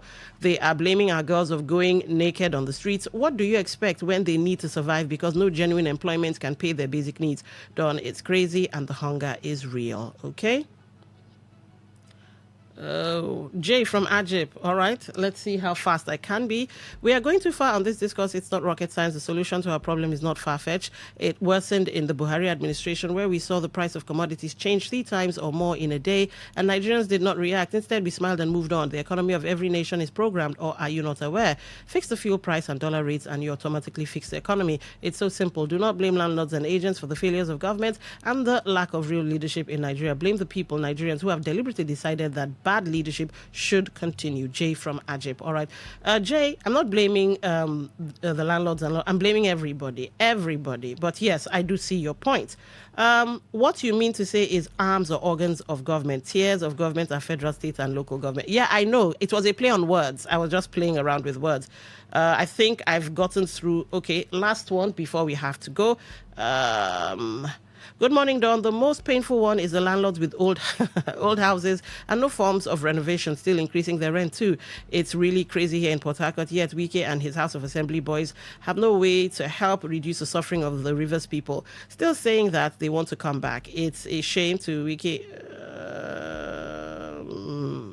All right, I have to. The last paragraph, I think I might have to just skip that. But yes, we get you. Thank you for your contributions, solutions, and all. At least we understand the problem. The thing now is this: what will we do with said understanding? Some of you have said the people. What will we do with said understanding? Well, hopefully sanity in some form will come to this and every other area of River State life. My name's been Dawn Wilson. It's been the Express Show. Up next, a little music, maybe for a minute or two, and then we get into the law today. There are things you say. There are things you post. There are things you do online that might come back and bite you in the bum. We'll be right back with that. It's, what's the time now? In fact, it's the top of the hour. We'll be right back.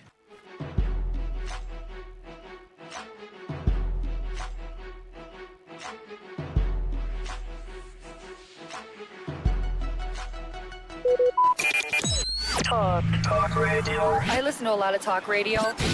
95.1 FM.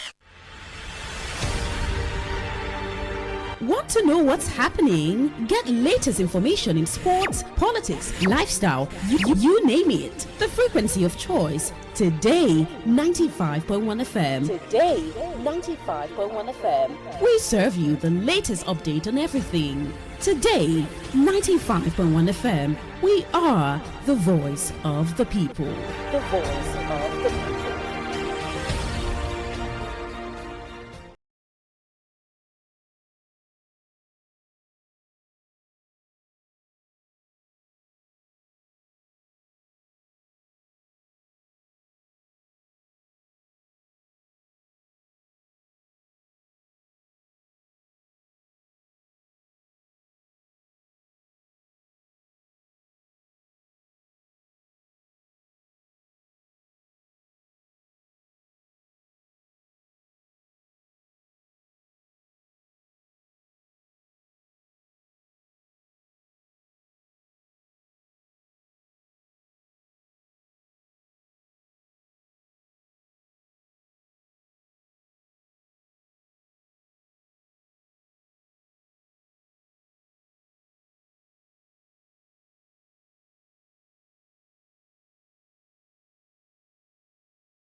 single day. From startups to established brands, we create powerful advertising solutions that boost your visibility and drive real growth. Our affordable advertising packages are designed to give your business maximum visibility and real results. Don't just advertise where people are listening. Call us today on 0818-389-2850 or visit our station to book your slot now at Today FM Drive off East West Road, Obiapo. Today FM 95.1. Your voice, your market, your success.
All right, it's 8 minutes past 10 o'clock, and it's time for the law today. All right, on your premium talk station. Today we're looking at well, okay, let me start with three stories. The first story, a lady, what's her name now? Dushima, yeah. I think the story went viral at one point. She came out and she had a loaf of bread, and it was in a wrapper, but we couldn't see, well, from my perspective, I couldn't see the logo, I couldn't see anything. And she kept saying, I hope I'm covering this thing very well. I don't want problem. I want to see my grandchildren and, stuff like that. And, well, she talked about the bread lasting for 2 months. She sells stuff, snacks, provisions and stuff. So the bread lasting for 2 months, she was actually showing it to the screen. And she started wondering what was in the bread for it to stay that fresh, unspoiled and all of that. Again, ladies and gentlemen, no logo showed, no name, just a clear wrapper of the bread. Now, some days later, she came back to update Nigerians that someone a lawyer reached out to her, and there was a cease and desist order against her that she was defaming a particular brand of bread. I don't think I want to say the name, but the name is all over. They even said, this is our bread, this and that. And the lady was like, what do you mean? No name showed, no logo, no anything. So how can you say it is your bread? Anyway, it escalates from there. The police call her. They invite her, I guess, for talks. And she goes only to be detained. In fact, the owner of the bread reached out to her. I've been in this for that. She even came out to the public to also explain her own side. I've been in this, that, and the other. And a lot of Nigerians were asking her, Madam, we didn't see name. We didn't see logo. Why are you picking this fight when... Anyway, the Dushima lady was detained, and apparently she's hypertensive. So because of her outcry, people were following the story, and Inebehi Efyong, I think, came into the matter. I even tried reaching out to Inebehi to see if he could be part of the show, but as at that time till now, I didn't hear back, so I had to continue with the show. And they stepped into the matter, got her freed and all of that. And of course, it's going to go to court, and then there will be all the talk of, is it defamation? Is it not defamation? Is it this, that, and the other? Cyber crimes law. Did you break the Cyber Crimes Act? This and that. So there's that for the bread issue. Then the latest one was a mother came out and said, look at this textbook for my 4-year-old son. And look at the story they wrote. about it involved animal cruelty, sticking a hot rod or something into the nose of a dog because the dog did not protect meat. I'm paraphrasing, of course. And she was worried that a 4-year-old, she had 2 sons, one a baby, one the 4-year-old. You could read such a thing and decide, wow, this sounds like some kind of experiment I'd like to do. And, stick a hot knife or something into the child and, Okwana Hona starts. So she came out and said, Nigerians, I don't know, during my time, I didn't read things like this. So should our kids be reading this and wanting that to blow up in the lady's face? She said the police was harassing her family. She came up with an update to a follow-up story to her own. She practically apologizing for making an inquiry as to, is this right? So I don't know if we live in the era of no talk, and if you must talk, be careful what you say on social media, be careful what you put out there, because the Cyber Crimes Act, the Cyber Crimes Law can be used against you and all of that. Now let's spice up this conversation. Showuri. Yesterday, we heard that the court has thrown out his no-case submission. And no-case submission is where, you're called to court. They say, okay, this person opens his own case. They do their examination in chief. They also do the re-examination, cross-examination, re-examination and all of that. They do that. And then when it gets to your turn to defend, you say, the facts speak for themselves. You can see that I don't have anything to say because there's nothing to say. So basically, they call that, I'm watering it down, of course, but a no-case submission. And the court was like, nah, lie. You're going to open your defense. You're going to this and that. And why is Shore in the news? Well, because he more or less called the president a criminal. So on today's The Law Today, because some of us are very quick to come on social media and say, oh, my people, we do this, we do that. Once it happens, do this, and then you've put yourself in trouble without knowing that there's a law you've broken. So we're going to be looking at defamation. We're going to be looking at the Cyber Crimes Act as it concerns, speaking out on certain things. Because my people suffer for lack of knowledge. So that you don't get invited for, thinking you were basically doing a review. We're also going to look at freedom of expression. Because the Constitution does give us that right to express ourselves. Now, to break it down for us, we have Dr. Innocent Eku in the building. You're welcome to the program, sir. Thank you. It's my pleasure. All right. So I think we have to look at it in 2 ways. Given the 3 stories, what is defamation and what can constitute as breaking the Cyber Crimes Act or law? Defamation is a civil right to your good name. Okay. Which somebody has done something to damage. Every citizen has the right to his good name or her good name. Mm-hmm. It is a natural right that nobody speaks evil, especially false statements that could damage another person's reputation. So the law on defamation seeks to protect the right to your good name and to punish persons who make false statements that are injurious to your good name, your reputation, and your personality. Now, there is what we call criminal defamation. That is where the offense, defamation, has been created by statute as a criminal offense. Many states have had theirs abolished. Okay. So, like in Lagos State, in Lagos State, criminal defamation has been abolished.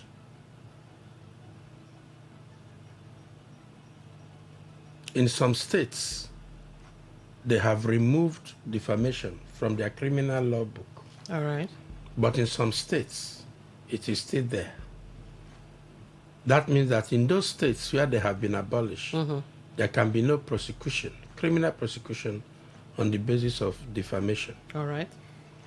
But in the states where they still maintain it in their criminal book, there could be prosecution for defamation.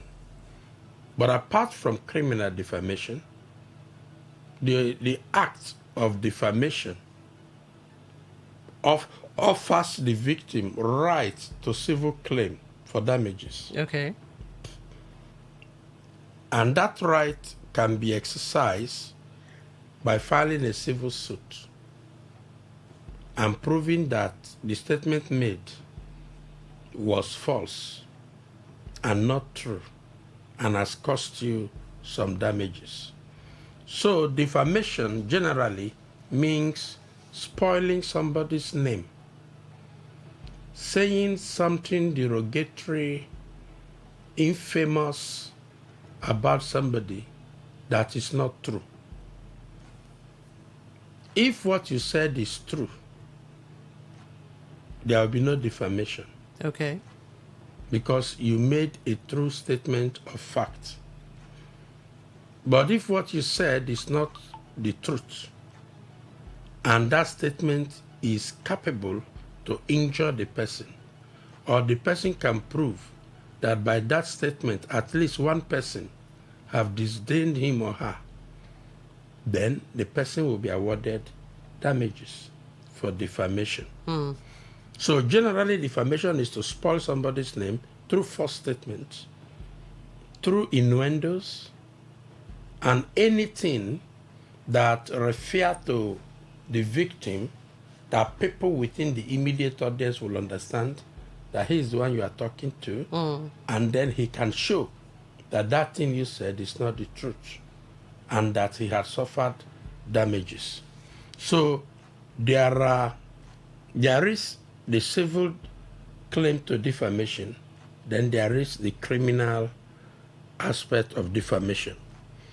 And that is it in understanding what defamation is. For instance, if you say, this Mr. James, he's a thief, and you said it to a third party, and sometime the third party now looked at the fellow and said, oh, I would have liked to do business with you, but I heard that you are a thief, so I will not give you the contract anymore. Or maybe he's a painter, and then he said, I wanted you to paint my new building, but because of the report I hear that you are a thief, I will not give you again so that you will not steal my materials. So this person now, checking himself, realizing that he is not a thief, he had never stolen, now makes a report to his lawyer. Then his lawyer will take steps to write to the fellow and say, you have defamed our client, do this or do that, recant your statement, do an apology. If you don't do so within 30 days or 14 days or 7 days, we shall, without further recourse to you, file a suit.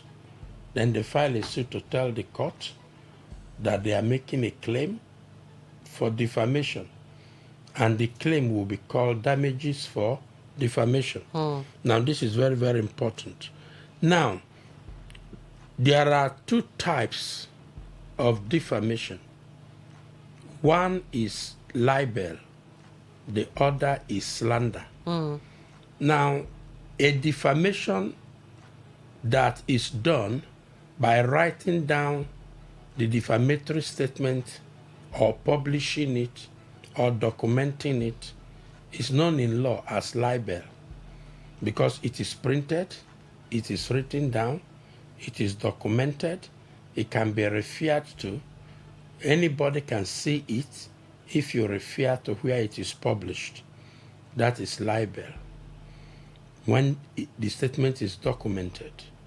Then when the statement is a spoken statement, oral statement made to a person or a group of persons in a spoken statement, it is referred to as slander.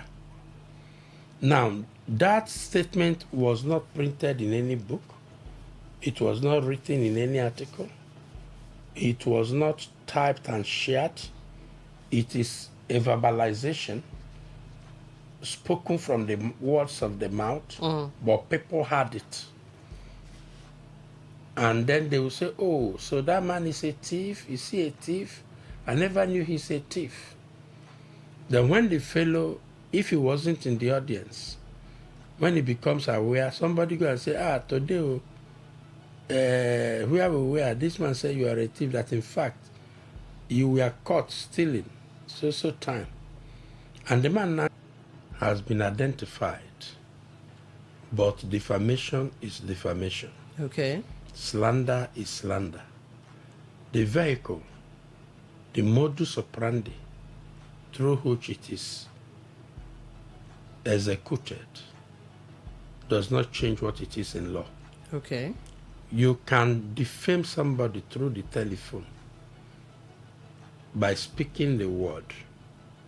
You can also defame somebody through the telephone by texting the word.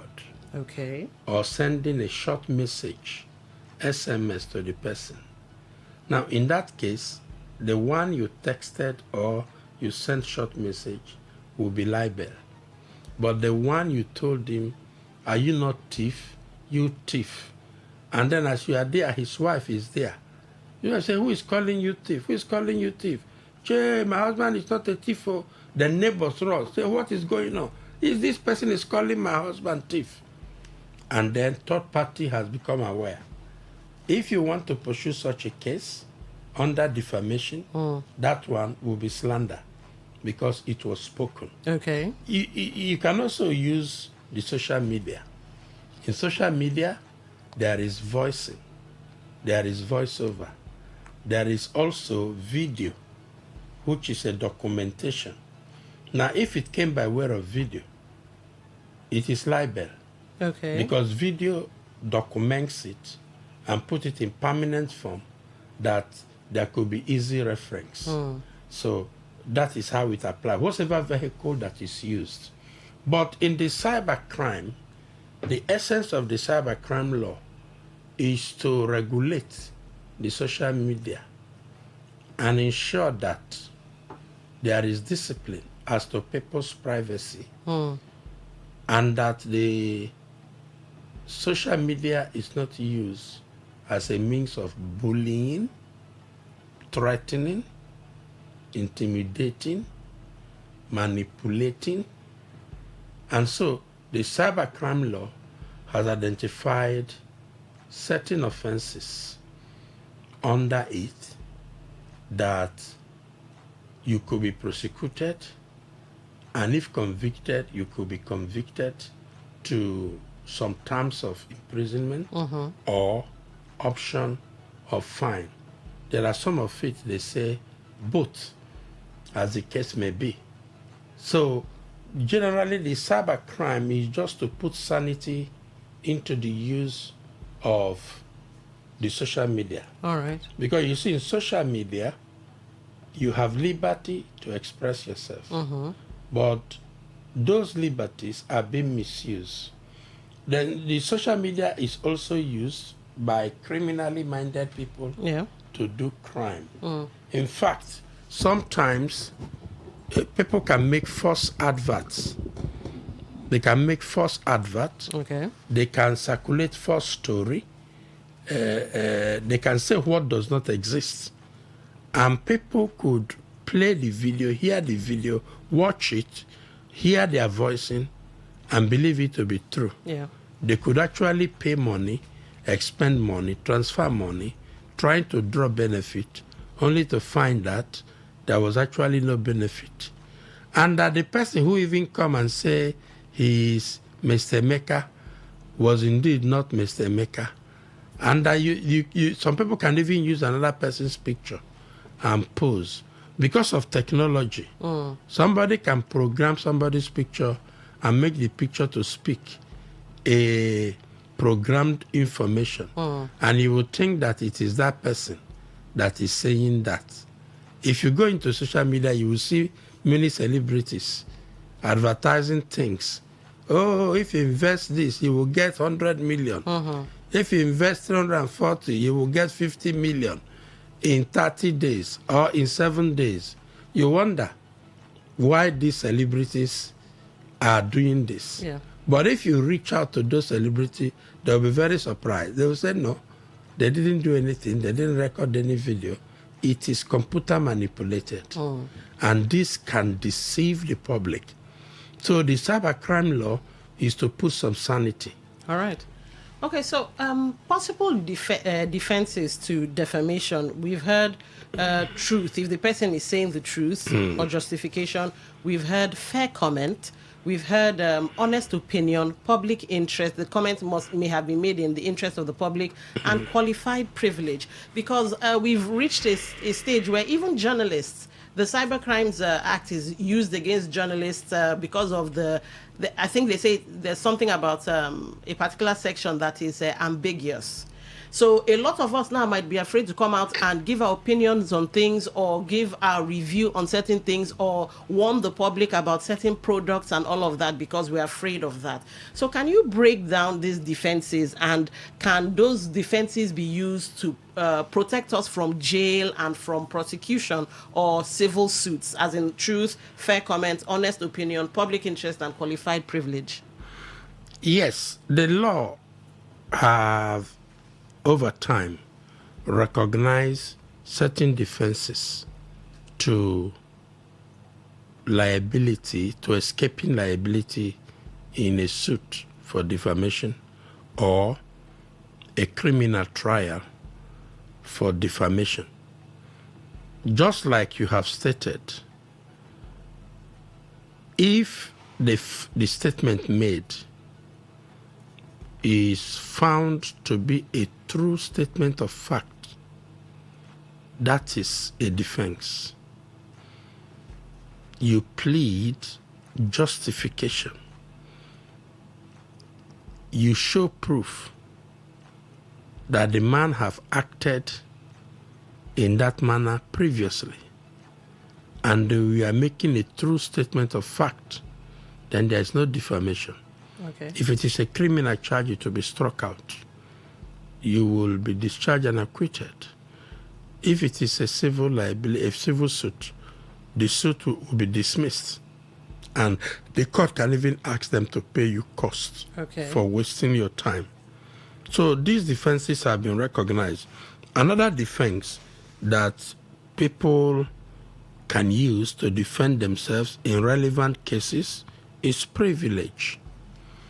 Now, the rule on privilege is that there are statements made in certain places, certain sections that cannot amount to defamation. Okay. For instance, statement made in a legal proceeding. Okay. If you have a suit with somebody and you plead facts, the other person plead, and it is filed in court in bid to show evidence for what you're doing. When the matter finishes and court evaluates, court holds one as true and one as not true. When the court finishes, you cannot turn back and go and say that because of that thing inside those processes that you have been defamed. Okay. Yes. Then in a legislative session, like State House of Assembly, House of Representatives, the Senate, when they are in session, a lot happens there.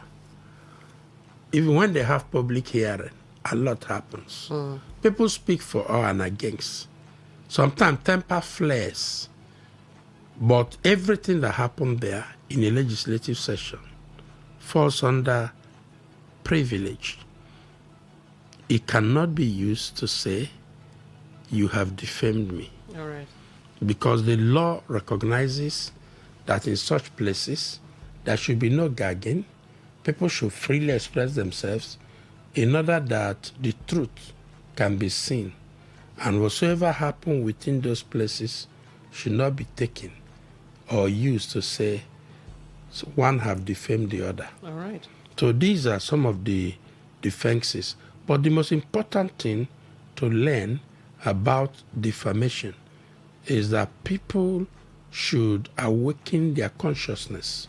Okay. They should draw their mind to the fact that whatever you want to say, whatever you want to publish, verify that they are true fact. Okay.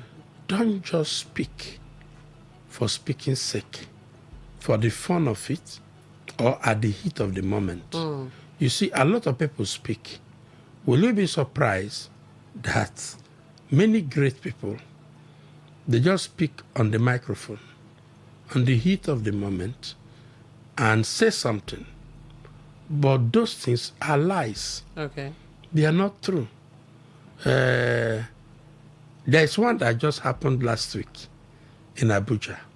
Yeah, where somebody boasted that he gave land to a certain media house. And life.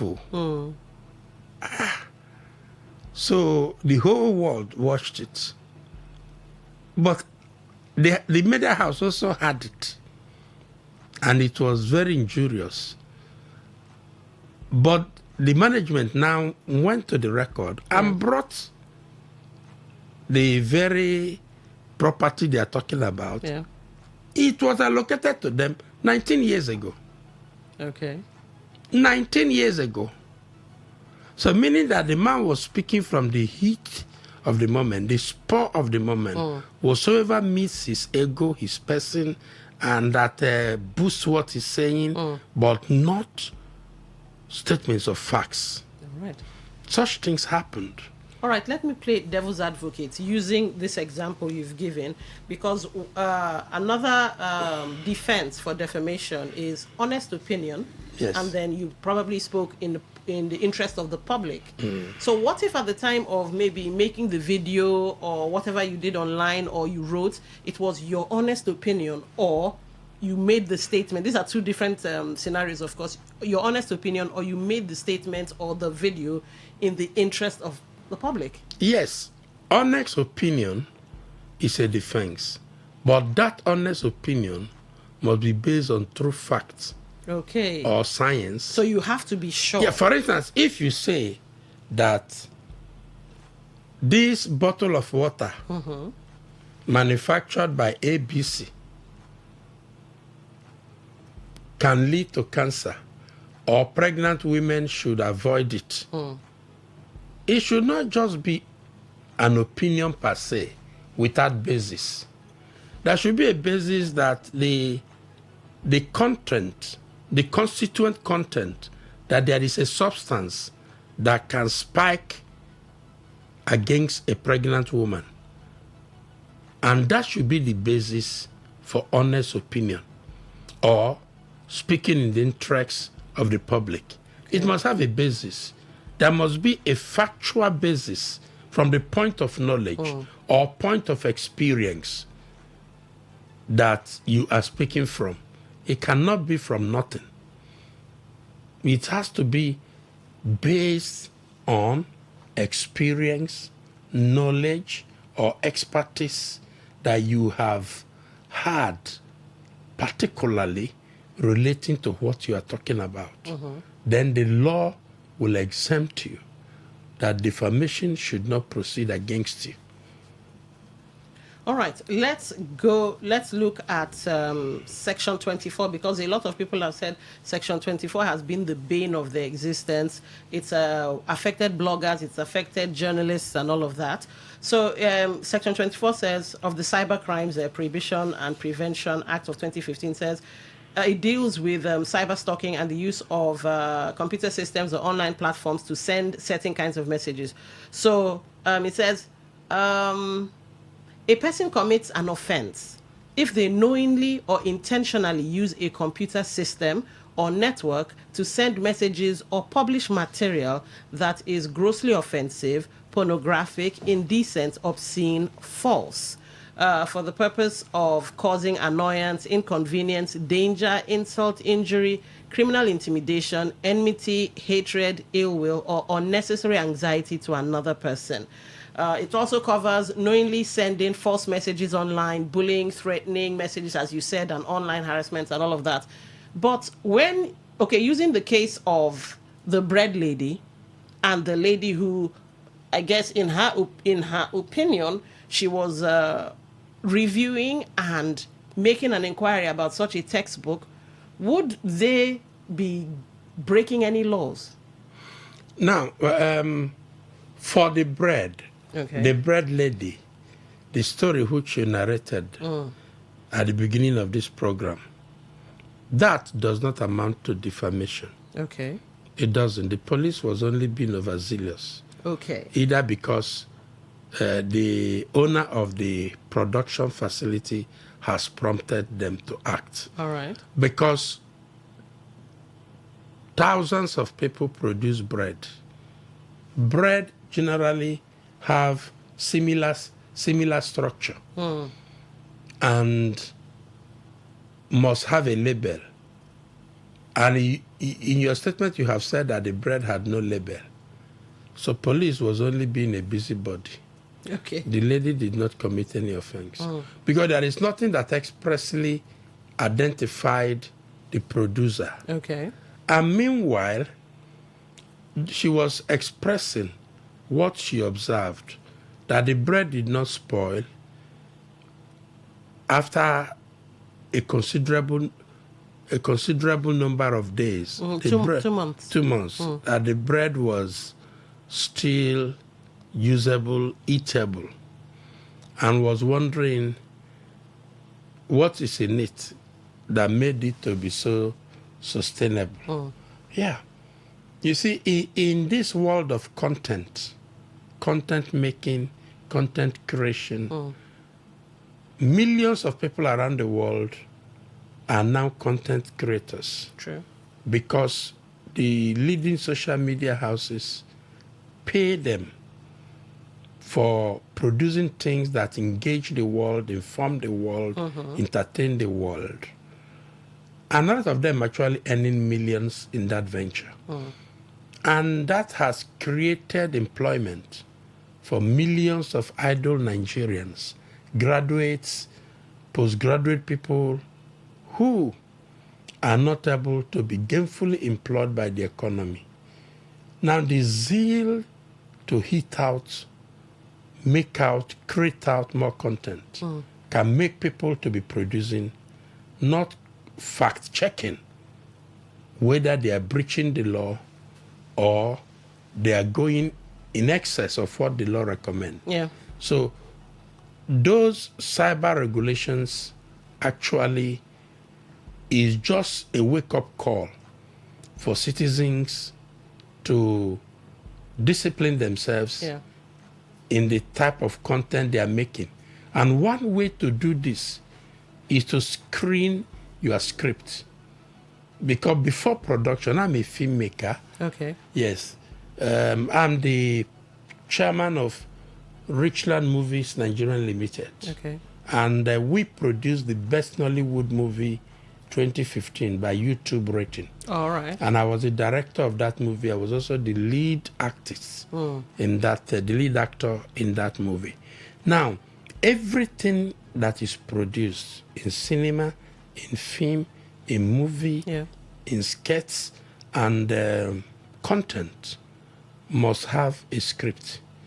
There is usually first the writing down of the body of message that you want to deliver.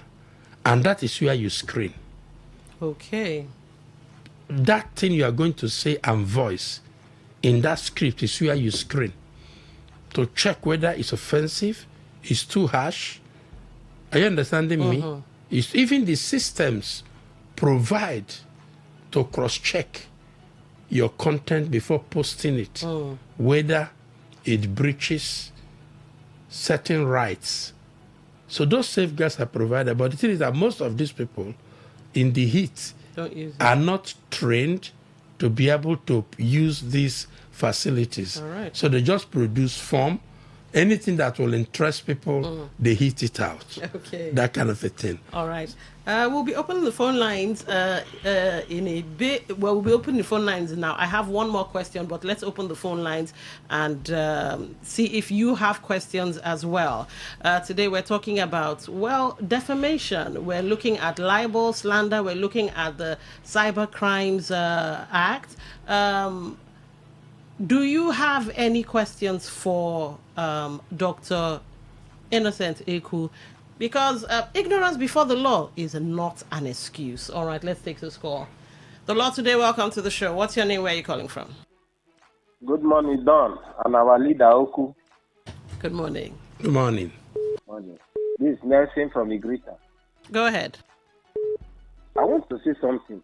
It's as if many Nigerians are breaking their head that Showore talk too much. Somebody said years back that we will live for this street, we know ourselves. Let me give, for example, before I become prominent, me and you were thieves. I have the fact and the evidence that me and you were thieves. And then now, people did not know the story. Then I now call you thief, now that people see you as a good person. Because if you watch, the DSS, I follow the story, they were begging him, pull it down. Even the buyer was saying, remove it. He said, no, the president is a thief. So for him to keep insisting, let them slug it out in court. Let nobody drink paracetamol. Because somebody say, we will do this street, we know ourselves. So we have Tinubu, Jagaban, they know the let them slug it out in court. That's my contribution. All right. Welcome to the show. What's your name? Where are you calling from? Barrister Wilson. Good morning. Good morning. Good morning. Dr. Eku, good morning. Thank you. Good morning. Considering the issue of slander. Your radio, there's some hurlback. The issue of slander, which you rightly pointed out. But there is an exception to that because I've seen many cases collapse because of concrete or empirical or prima facie evidence. What do I mean? Or how do I mean? You bring 2 or 3 witnesses to the court, they said, yes, that is what you said. But the court will go ahead to demand for audio or video evidence of where you said that. And to me, I feel it is correct. Because enemies can gang up against one person and say, yes, that is what you said, when it is not what you said. So depending only on witnesses alone, for me, is not right. And that's why I said that some of the cases, bordering on only witnesses alone, which I've seen, bordering on slander, have many times collapsed in the court. Thank you and God bless you. I need your comment. Thank you. All right, thank you. That is true. Yeah. Because the court, in the proof of criminal charges, operate on proof beyond reasonable doubt. So they will need something more to be sure that it's not hatred that is at play. That is correct. And majority of cases on slander used to fail. Very many of them fails. Okay. The reason is that there is a court of appeal have even held that it is the attitude of Nigerians to abuse themselves. Okay. So that if somebody just abuse you, don't come to court and say, he has defamed me. All right. Because Nigerians in their neighbor always quarrel. Okay. Hey, I know your mama, wanna be bad people, all those things. Okay. But before you come, make sure that it is beyond that normal exchanging of words. negative words. Okay. Yeah. All right. Remember the phone lines are open 0810-951-0951. You can send text messages to 0701-9339-962. The Lord today, welcome to the show. What's your name? Where are you calling from? Yeah, good morning, Don. Good morning. This is Honorable Chris O'Chris. I greet Ogesh. Thank you. Let me borrow. I know say that name at times it is forbidden for some media houses. Let me borrow the words of Nnamdi Kanu. when he said that Buhari is dead, that Buhari is this and that, why Nigerian government never prosecuting him on that statement? And if Showore said that Tinubu or president is a thief or is a criminal, who promised us lights? We're talking about slumber. You use mouth, you use the other way, politics to get something that you know that you cannot. Who promised us that he will give us 24 hours light? Is it not him? That if he failed to do so, that we should vote him out. So all these things, if a judge will see them as learned people, twist that Atalari is in Obibo, because he's a learned man, so I should believe that Atalari is in Obibo. Is it what they are telling me? If I say no, you are a liar, you are lying, so you sue me. I don't really understand the type of law they operate to. Maybe people should let me understand very well. All right. What you already said, if they are arguing, Chicago is there and other things, let them go there and slug it out. Okay. All right, let's take this call. The Law Today, welcome to the show. Hello? All right, lost that call. The Law Today, welcome to the show. Yeah. Good morning. Good morning. Your radio, please. I need the lawyer in your house. Your radio. Yeah, okay, sorry. Mm-hmm.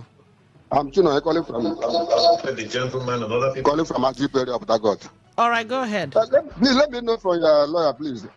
In a situation where somebody was a criminal before, and people have known him for a long time, but today he's no longer a thief. And somebody, because of somebody have known him to be a thief before, maybe 20 years ago, and he used that reason now and call him a thief. Call him a thief. Does he have right to sue that person because he's no longer a thief now? That's my question, please. All right, interesting question. Go ahead. He doesn't have rights to sue because actually he is a thief.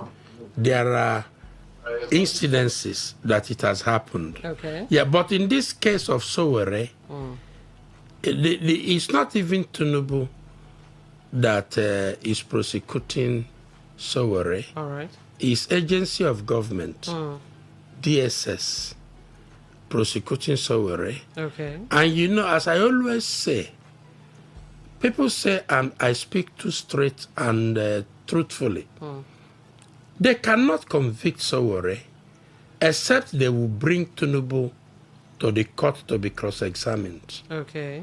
How can they convict him? How can they convict Sowore? Because the person he talked about is not the one that complained. He didn't write a statement. Yeah, but you did say criminal libel, criminal libel, criminal defamation. Yes. And some states run said laws. So what if that is a law No, in the it FCT? is the person that you defame that should complain. To the police? Yes. Okay. And then he will write a statement how that word has defamed him. Okay. Then when they come to court, the person will show records. You know, somebody have shown records where somebody published his criminal activities. Okay. And the person he appointed the person ambassador. All right. But here's the thing. That person who published that record, unrefuted, they didn't prosecute him. He has appointed the person now as ambassador. So the man who restated what was published, how can you convict him? All right, we get you. All right, the phone lines are still open, 0810-9510-951. That's 0810-9510-951. You can send messages to 0701-9339-962. I was about to ask about intent, because I know the law looks at intent, but let's take this call. So, Law Today, welcome to the show. What's your name? Where are you calling from? Yeah, Mr. John is my name. I'm calling from Port Harcourt. Your line isn't doing you any favors. Call back, please. Your line isn't doing you any favors. Your line was too bad. The Law Today, welcome to the show. Yeah, I'm Chino once again from Ajiperi of Dagot. All right, go ahead. Please, I asked a question on the phone, but you people did not attend to me. Hello? I think he attended to your question. No, I said if somebody was a criminal before, maybe 20 years ago. Yes, he attended to your question. He did say, well, once a criminal, always a criminal, more or less. I'm paraphrasing, but that's what he said. Not once a criminal, always a criminal. Criminals changes. Okay. Criminals can transform. But the point I'm making is that if you have committed an offense and it is on record, public known, and somebody says later you are a thief, and those were parts of your record, you cannot sue the person because the person will raise justification through statement of fact, and then the case ends there. Okay. Yes. All right. Let's take this call. The Lord today, welcome to the show. Hello, good morning. Good morning. What's your name? Where are you calling from? I'm Engineer Barnabas calling you from Igrita, precisely Agboga. Right, go ahead. The question, what I want to really concern of is about that lady who is complaining about the child, about that textbook. All right. The doctor have not made references about that concern about that book. It is only the bread they make references about. Please, you should make references about that baby, so that let that woman be at peace. Okay. Because I watched the lady at in Facebook. She was really lamenting and crying seriously. All right. So please let the doctor exercise on that particular issue, so that we should know where we stand in this country. Thank you. So I guess he's looking at reviews and inquiries about products. Yes, on that woman that talk about a subject or a report. A story in the book. A story in the book. Yeah. Now, the woman has right to react, has right to complain, has right to query. She acted within her rights. Okay. And psychologically, one of the courses I teach to postgraduate students as a consultant is educational psychology. If you understand the psychological build-up of a child, you will know that children are experimental. True. And that story that they have seen there, they will experiment it. So the woman was right to have raised a query, and that does not amount to defamation. All right. The police, again, is being overzealous. All right. Is being overzealous. What the woman should do is to look out for a human rights lawyer to write to them to stop harassing her. And then they will stop. Because nobody has spoken for her and they want to intimidate her. And in fact, the human rights lawyers will write to the Minister of Education of that state to withdraw the book, because that story is obscene for the children of that age. Is obscene because it is experimentable. Let me just tell you what happened to me. Just this morning, I was reported one of my child, after a class, came home to experiment and took a scissors of her elder one to go and cut plastic plates, experimenting how to cut, and cut the plastic plate and damaged it. And almost finger. Yes, and almost deeply cut one of her finger. And then when they brought this thing to me and I look at it, I said, what are you experimenting? She said, they taught us how to use scissors. Oh, no. And then she came to now use it on plastic plates. So this is how experimentative that children are. And that's such story. In fact, the Minister of Education is not supposed to approve that book. They are supposed to tell them to expunge that story. It's too bizarre. Putting a hot iron in the nostril of a dog is absurd. In fact, the people that published that book supposed to make a public apology. All right. Let's take some text messages. We're kind of out of time. Lawson is your guest. Lawson. My name is Wilson, not Lawson. Is your guest Professor Nwakocha? he talks straight like him from Kanu. No, he's actually Dr. Innocent Eku. All right, let's see if we have anything on. All right. Good morning. Talking about providing evidence, if I'm not mistaken, I think there is a new law now that says if you record me without my permission, it is a crime. In this case, now, how do we go about getting evidence to provide in the court?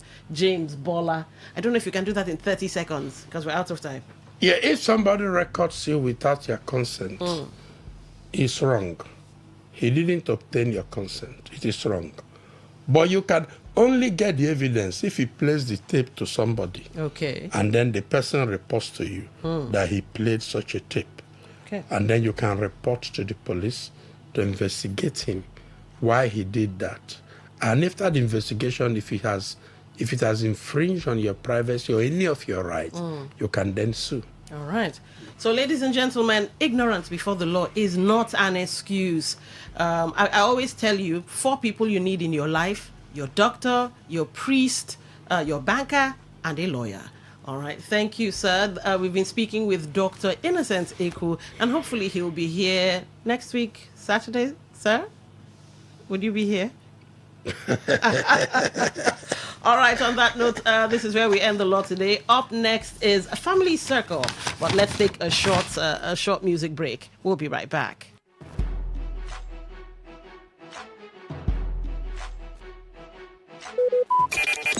Talk radio. I listen to a lot of talk radio.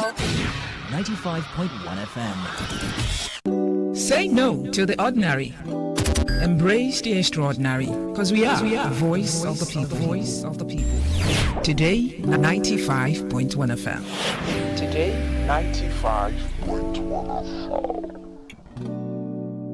FM. It all begins with breaking news. Now, make no mistake, this is a difficult mission, and it will remain difficult for some time. Then it keeps trending. Events, issues, personalities, all struggling to gain attention.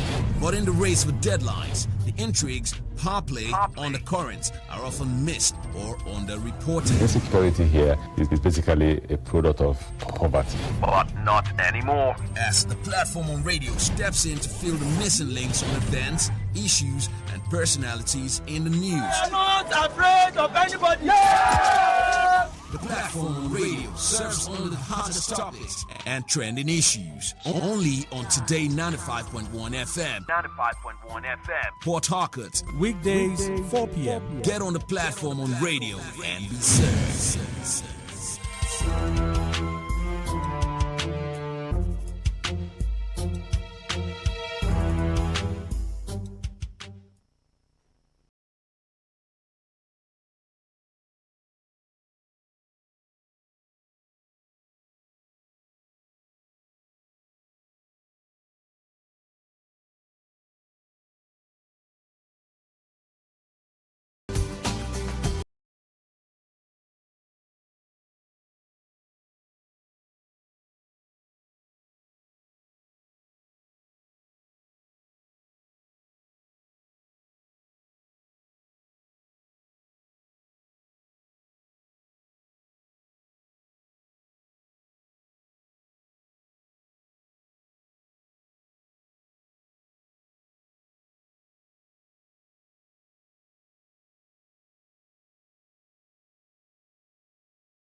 Talk radio. I listen to a lot of talk radio.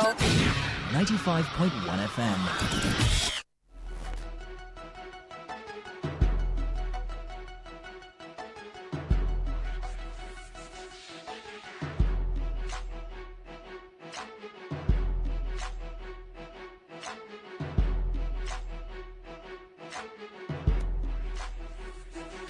All right, 6 minutes past 11 this beautiful Saturday morning. And of course, it's the 9th day in the month of May. I hope you guys have been having an amazing time with us on Today 95.1 FM. My name is Dawn Wilson, and it's time for Family Circle. Some hard-hitting, vibrant home truths. Yes, because she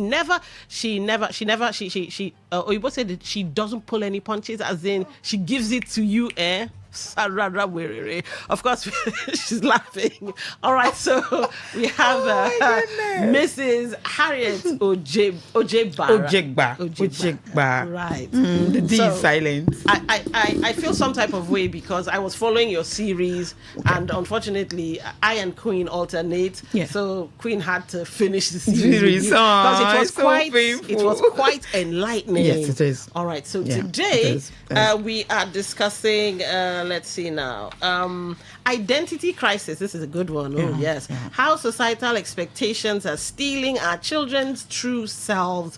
Oh, fathers and mothers, you know what? You see this preamble we're doing? Get your children. Because this is not something just you and mommy should listen to. No, the kids should listen to it as well. So when you say identity crisis, what do you mean?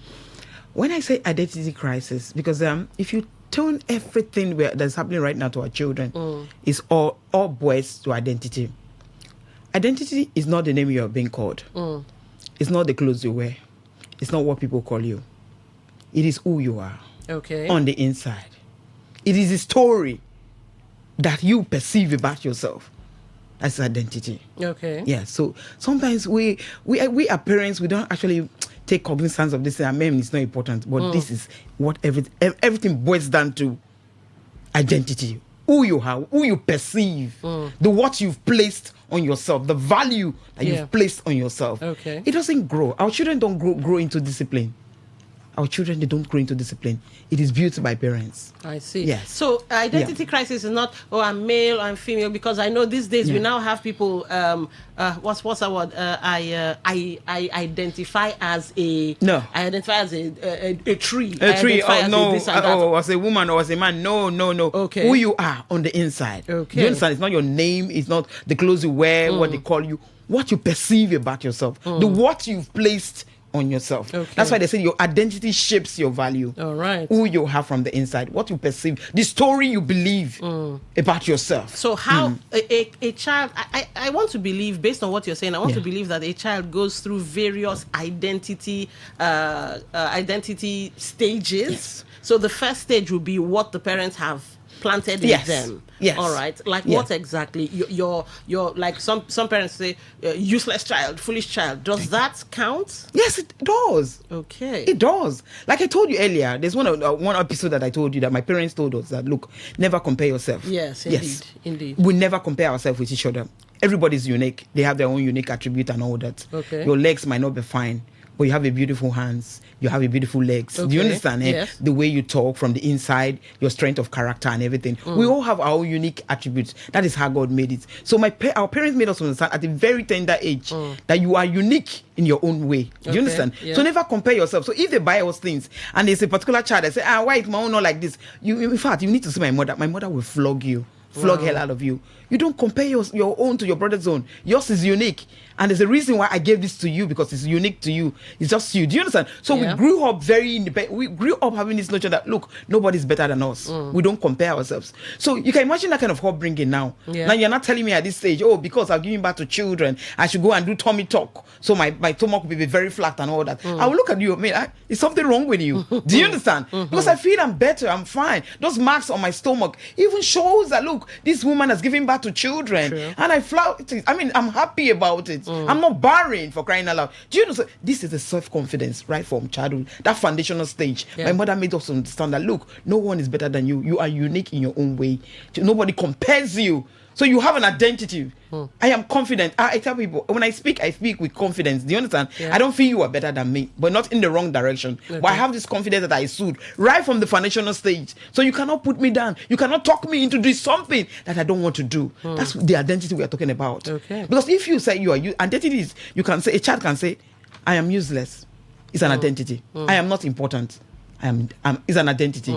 I am valuable. It's an identity. Do you understand? So when a child knows a value, it is very difficult for you to persuade them. Do you understand? Because they know where they're coming from. Yeah. They understand their source. They know their purpose. Do you understand? So that confidence, they sue the confidence that, look, I know my source. I know where I'm coming from. I know my purpose. I know why God created me on earth. So why? Is it you that want to tell me that, look, my legs are bent? No, they cannot be persuaded. So that's the identity crisis we're having right now. Right. Social media is not also helping us. The society is not helping us. Parental expectation is not also helping us. So our children are faced with challenges, life, left, right, center. Yeah. Where would they go? We didn't face this kind of challenges when we were growing up as children. Do you understand? No, I know the challenges that we faced, but with the coming of this digital age, do you understand that everything has to do with the social media, has to do with societal standard? I mean, it's an issue. Parental expectation. A friend told me, a mother took his own son to a Yahoo boy to train him.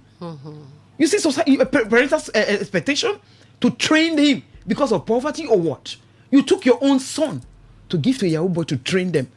They can know several stories. The other day, what happened? A young girl on TikTok, she came out. He said she's the first 12 years old girl that slept with a man and got an iPhone.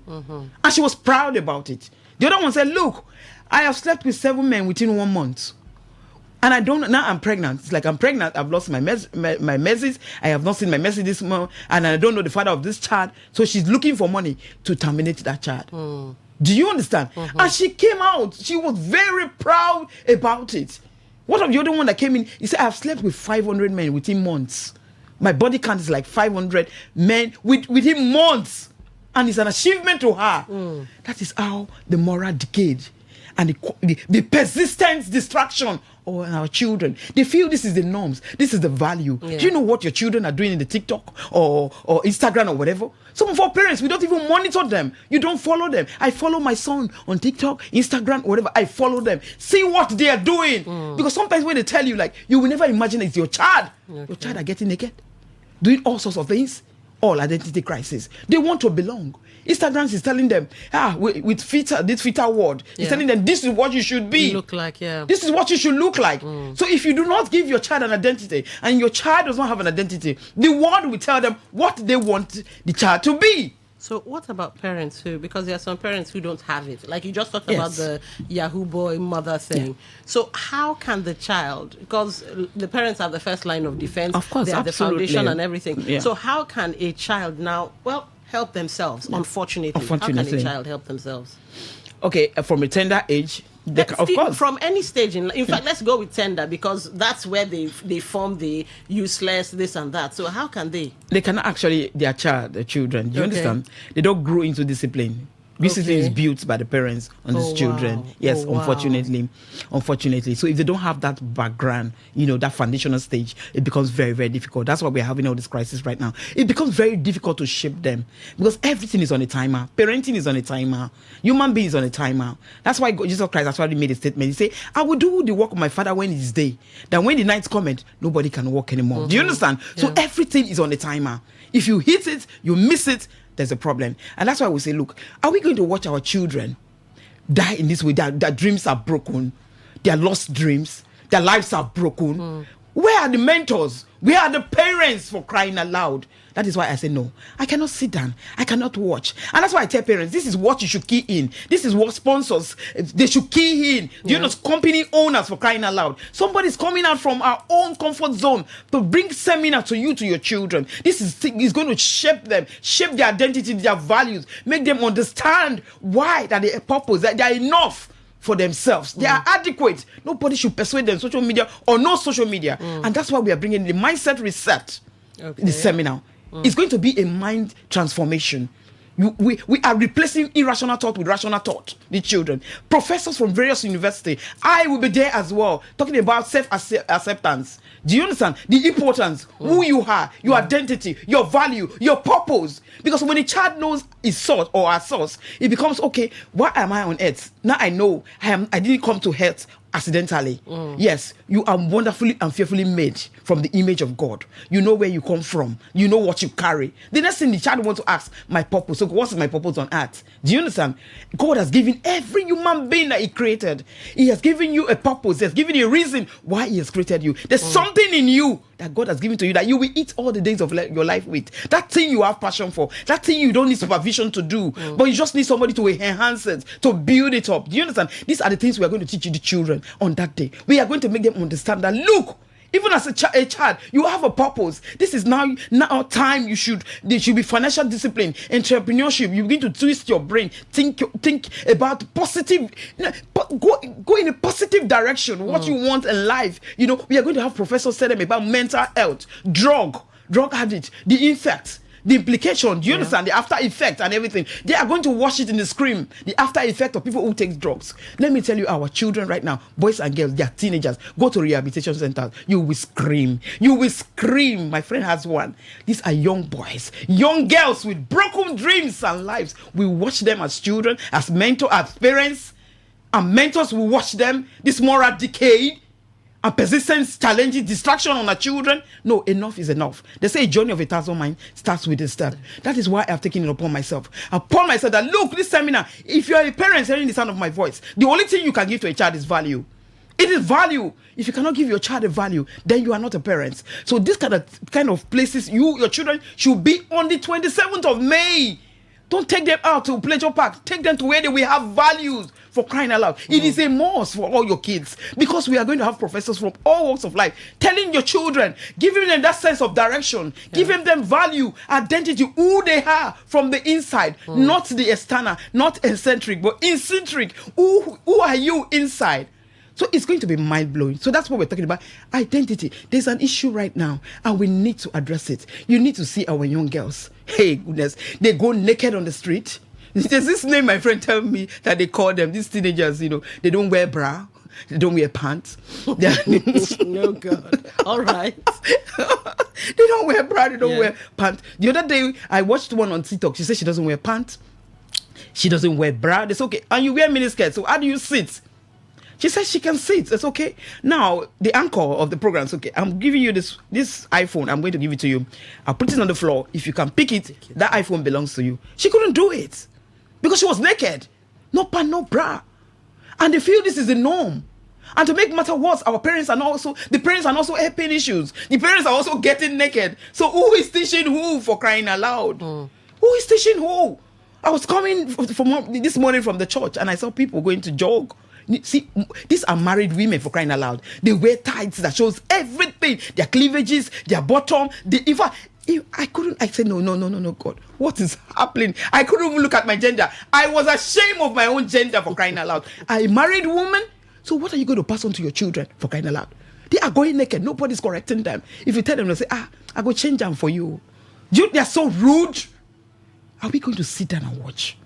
All these things boils to identity crisis. That's why I say, look, everything has to do with, nobody can persuade you. Nobody can tell you, do this. You are not fine. Your legs are bent. Go on straight. Our children are dying in thousands. They are dying in thousands. Numbers. Through cosmetic surgery, this expensive one. Do you understand? It's the few ones that are able to make it alive that come out and they start flaunting it. And somebody even told me, Harriet, it's not about just flaunting it. There is a post-care.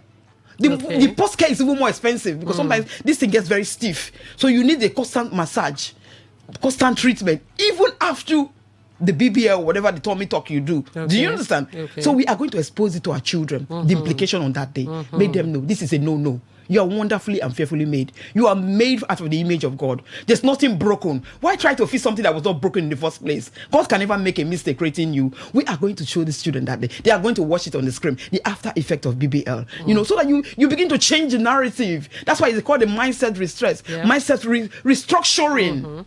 restructure their mindset, to change the narrative. Let them begin to understand there's more to life than physical appearance. There's more to life in trying to get rich by all means. This quick riches, Yahoo, and every other thing. Our children, organs are being harvested on a daily basis. They are dying in the hands of these Yahoo boys because and when you ask them, what do you do with this money? For their hair and expensive gadget. That's what they do with it, for crying out loud. So we are going to expose this into the children. Okay. That's why it is very important. We know about our identity. It's important to our parents. So how do we, because you did say it starts with the parents, and that is 100% true. How do we change the mindset of parents too? Because sometimes you discuss with some parents, or you discuss with some would-be parents, and all right, just a second.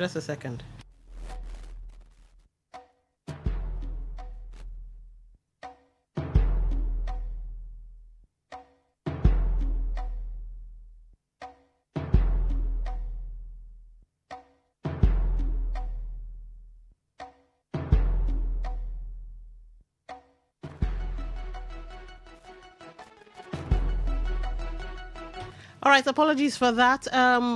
We'll take a short break, and when we come back, yes, the conversations will continue. But before the break, remember that when the phone lines are opened, you can be part of the conversation. You father, you mother, and yes, kids. No matter your age, especially if you're struggling with identity, you're struggling with who you are, because that's a really big question to answer. Who am I?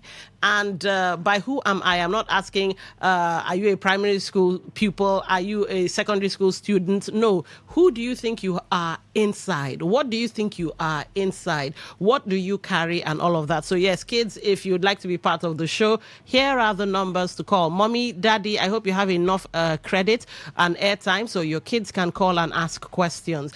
And it doesn't have to be the easy one of who am I, this and that. If you have something in your heart, you've been feeling some type of way and you don't know if your father or your mother will understand, well, you have Auntie Harriet here, and she will do her best to, explain things to you, and hopefully you understand better just who you are and what you carry. So the numbers are 0810-9510-951, 0810-9510-951. You can also send text messages to Auntie Harriet, and she will answer whatever the question might be or can be. So do not be afraid, all right? 0701-9339-962, 0701-9339-962. You can also send comments on Facebook, on Instagram, on X, on Twitch. I will check. For Facebook, Today95.1 FM. On Instagram, X, and Twitch, it's Today FM 951. You can also watch and listen on YouTube, and you can also ask the question there as well. Today951 FM, and we would hopefully do justice to whatever is on your heart. A closed mouth is a closed destiny. Don't forget. All right. So yes, we're talking about the parents. How do we help the parents so that the parents have well-balanced kids who can look themselves in the mirror and say, "Ooh, I matter." Yes. So it starts with the parents, because every child, the first learning ground for any child is the parents' home. That's the first, before they go out. There's peer pressure, there's social media, there's society standard and everything. So the first learning ground starts from the parents. So how do you capture that? How would you capture these children right now? It's never too late. Okay. It's never too late. If you actually have the mind, you have this determination, you understand, it's never too late. So what I would advise parents, listen to your children. It's very important. Like I said, listen to them. Parents, don't just hear them. Listen to them. Parents don't listen to their children. That's one thing I've noticed. We're always busy. We are busy. Do you understand? We're carried away. It's not easy. Do you understand? We have to fend for these children. We know we have to fend. The economy is not smiling at anybody. But let me let you know that a ship we have to sail in water, isn't it? Sure. Yes. But if water enters the ship, what happens? It will sink. So in as much as we are trying to fend for the children, give them the best education and every other thing. But if these children, they now grow to be something, not useful to you and not to the society, what happens? It then means water has entered the ship, for crying aloud. So there's an issue. So we have to listen. Pay attention to your children. We are not doing, it's not just to hear them. Listen to them. Okay. When they are talking to you, don't interrupt them. Don't assume you know. That's what we call the active listening. Okay. Active listening. Every parent hearing the sound of my voice, you have to learn it. It's important. It can be learned, relearned. It's a behavior. So what does active listening really look like? So, like if you can give us an example. So a child comes and says, Daddy, I don't know what Daddy, they're bullying me in school, or they're making me feel fat or something. So how would active listening, how would parents actively listen? Okay. Your child has come to you, Mommy, Daddy, I want to tell you something. Okay. Don't push them away. You know, it's very, some of the parents are like, believe me, I'm busy right now. Please, I can't go and talk to your daddy. Okay. Do you understand? I'm busy right now. The child will feel, oh my goodness. So nobody even wants to listen to me. Nobody knows what I want to say. Okay. They would rather keep it inside themselves. Be your children's friend. Anytime they come, sometimes I'm very busy, very busy. My daughter will come to me, Mom, with this she likes drawing. She can draw and draw and draw. She keeps drawing and she brings it to you. But I always find time in the midst of those chaotic things, the things I'm passing through right now. Anytime she brings that drawing to the daddy or me, we must look at it. We must look at, oh, this is fine. How did you do this? Okay, shade this way, shade this way. She will smile, she goes away. She becomes your friend because she knows you are paying attention. Yeah. You understand? So active listening involves you listening to a child. No matter what they are bringing to the table, it could be that they are playing with toys and something happened to the toy. Pick that toy and like, oh, what happened? Okay. You're not comfortable with this toy. Listen to them. Don't interrupt them.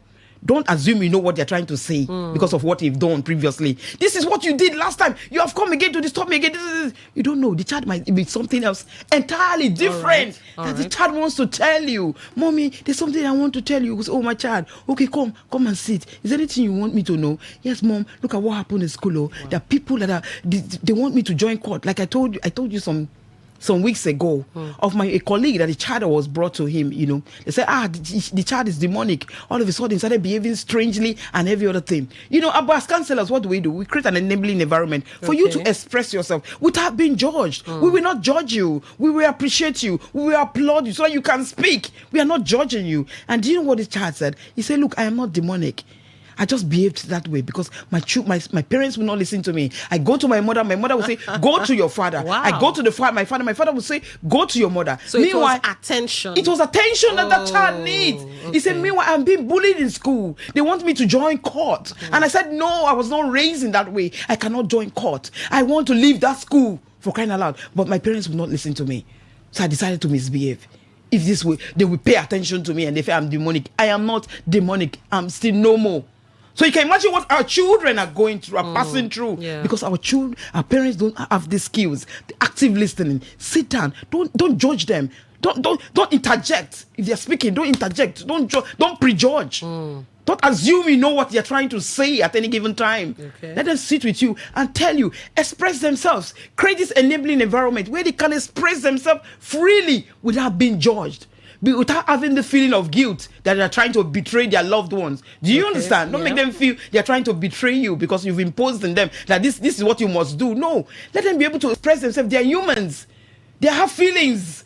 No, when they express themselves like that, you will not be so shocked. Because one day I was surprised when I saw my son. My son and my daughter, they were talking. They didn't know I was coming. Okay. And they said, hey, Mommy did not come to your program because she's very busy. She's very busy. Is that why she will not come? You know that comment saying. I picked that word immediately. So there's nothing my daughter does in school right now. Do you understand? That I will not attend. But even how can parents? Because when you said there are persons, I understand that. But most parents will be like, come on, small pikin, go away from here. They never see them as this is a little person. Let me use that expression. So how can parents understand that is an actual full human being, though a child? But a full. So how can they understand that? Okay, see, your response to small actions they do is important to them. If a child spilled water on the floor and they see your response, it was out of. You understand? Just water they spilled. It was a mistake. You see a child spilling water, and you come there, hit the child. It's how we start crying aloud and all that. The next time, anything they do next time, they will not come to you because they feel that your reaction in a bigger thing will be worse than. Yes, it was because they just spilled water and your reaction was like hitting them, hitting them from the backside, giving them heat at the head and everything. Like for just spilling of water. You could just come there, like you spilled water. What happened? Was it a mistake? Oh, next time, be very careful. Do you understand? So next time, the child will want to come to you again and like, Mom, look at what happened at school. Because you give them the attention. You made them feel safe in their own home. Okay. Then they want to tell you. My daughter wants to come back from school. I will like say, sit down, what happened today? How far? Any highlights? There's something what we call highlights that she understands. When I tell her any highlights, she understands. She tell me, "Oh, Mom, there's highlight today. What is the highlight? That she was the best in the class. She answered the question that nobody could answer in the class, and everybody they gave her the thumbs up. That's an highlight. So you sit with her, you gist with her. So anytime I go to pick her from school, the first thing like, "Oh, how was your day today at school? Fine. Any highlights? Oh, Mom, there's highlights. From highlights we start gisting. What happened? What did your friends say? She start opening up and telling you. If you have to come in to correct, you correct. Oh no, don't say this next time. Oh, these people don't go with them. Oh, this are not the right set of friends. You should go with your Christian virtues, what I taught you, and every other thing. The child begin to open up. But if you don't have time for them, they cannot come to you. And little reactions, little actions or something they did, your reaction to it, you see the child, they will start pulling away from you gradually. The society will not tell them who they should be. Oh my God. Who they should be. And that's what we're having right now, who they should be. Go to social media and see teenagers. You will cry for these generations. The next 20 years or 10 years, I don't know if we don't do something. Where are the mentors? Where are the parents? This is when we should come together. The moral decay and the persistent challenge on our children. We didn't see this when we were growing up. Are you talking of social media? Are you talking social media platform? Are you talking of societal standard on our children? Our children are feeling, this pressure to feel perfect, to be accepted by the society. That's why they can go to BBL, demo the consequences, they don't care. What of the boys? They're into drugs. Hard drugs. They're chasing quick riches because they feel that's when you'll be valued. But do you think these kids are chasing something?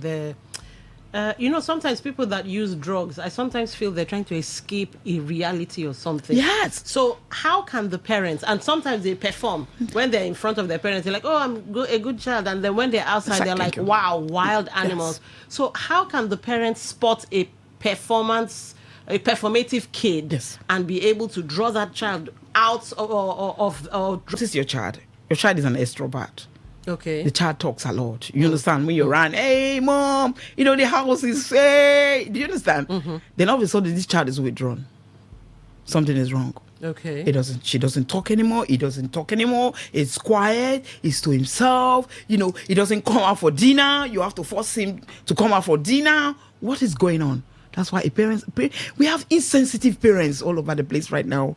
And when I was growing up as a child, even the way you walk, my mother looks at you the way you walk. Wow. That's why if you notice me, I walk very straight and I walk very confidently. You understand?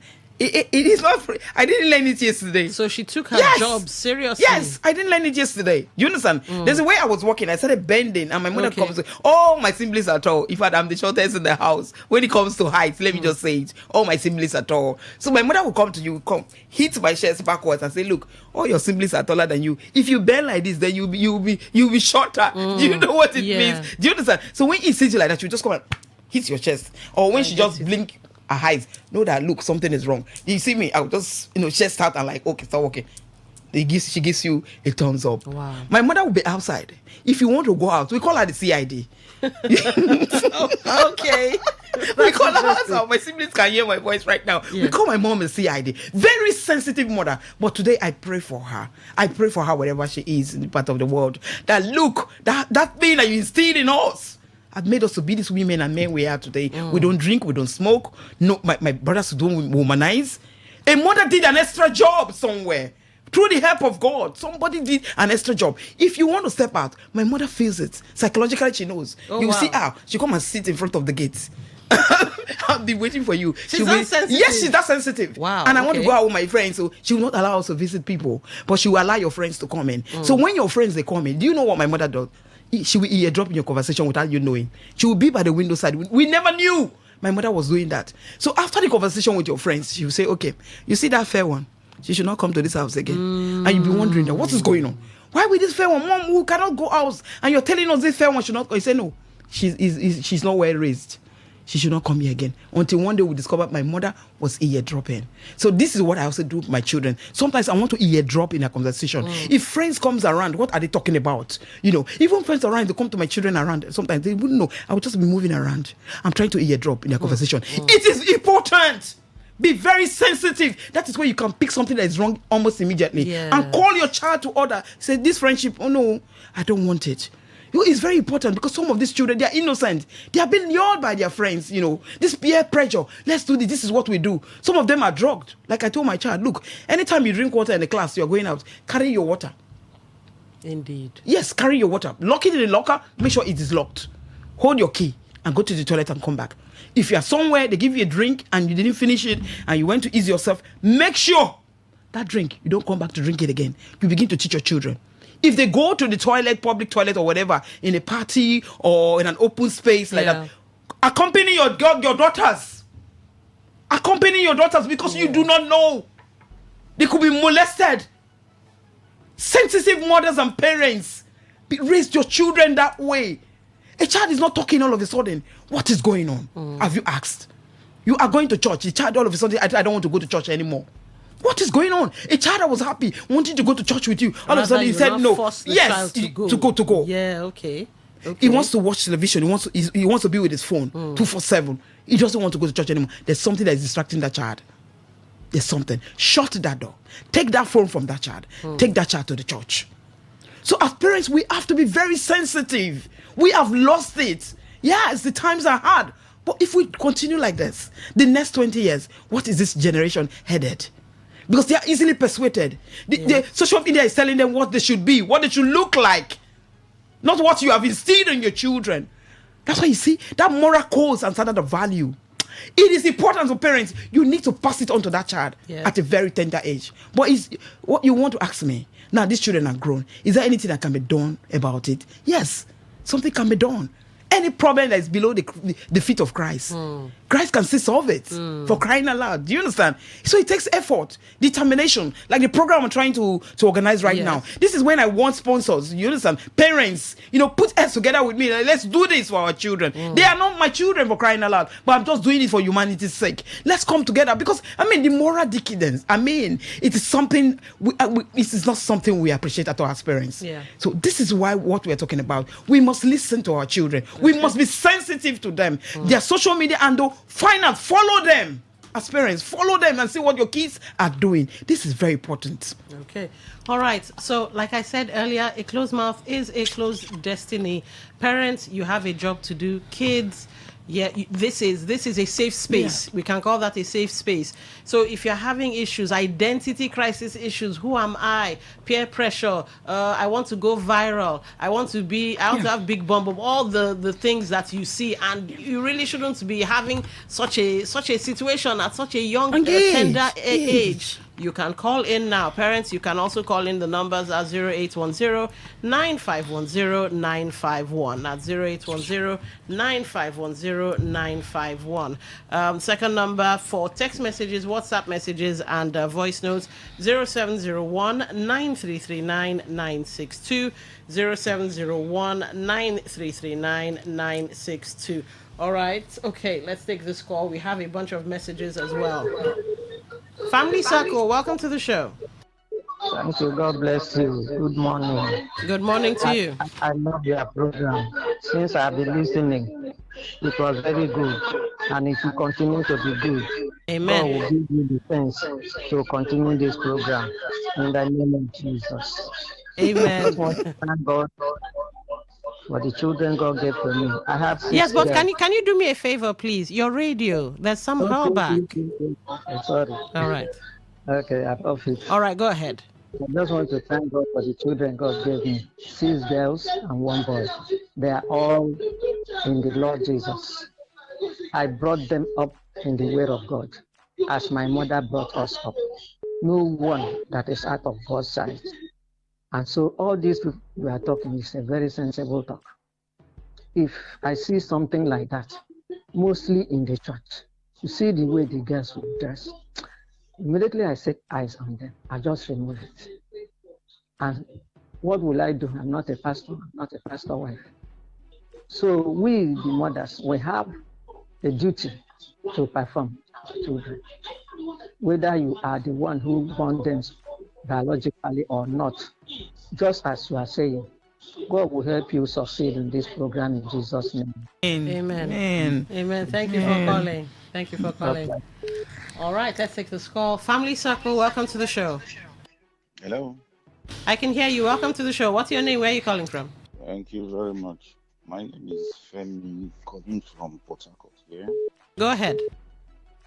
Yeah, I think I appreciate the program so much, and it is really mind-boggling to get the expressions on how children really behave from a wonderful teacher out there in the studio. You know, I think it's really in-depth, and that program itself is something that needs to be done almost every day, because we experience moral decadence in the society today. These juveniles today, they are really, really, really embarrassing. The way they conduct themselves, the way they do, this quest for money, getting rich quick, you know, when they are not supposed to. They are supposed to face their book, live a moral life, and develop into adulthood.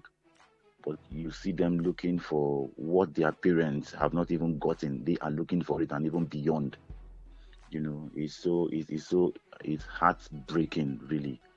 I think on another note, I would like to partner with that lady at the studio there. That program, yes, I really want to partner. I have an NGO.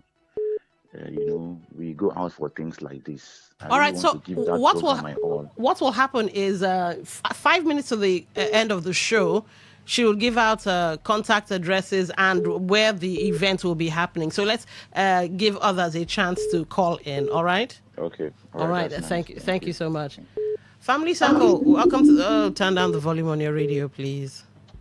Hello, all right. Good morning. Good morning. What's your name? Where are you calling from? This is Kine calling from Kine. All right, go ahead. I didn't start the show from the beginning, but from the radio I heard, I got a lot of information, though there are some parts I also disagree. Okay. I'm a young father, and I do have this relationship with my kids. We have discussions together once in a while. But at this time when my daughter was in school, she came back and I asked her, I normally do ask them anytime they're back from school, say, how was school today? Then she told me what happened between she and a math teacher. All right. So based on what she explained, I told her, no, you were wrong. This is what you were supposed to do, this is what you're supposed to do. So I want you to write an apology letter. When you get to school tomorrow, give it to the teacher.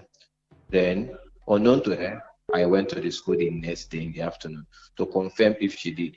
And when I went to ask, they said yes, she brought the letter, and even they also have a plan of she apologizing.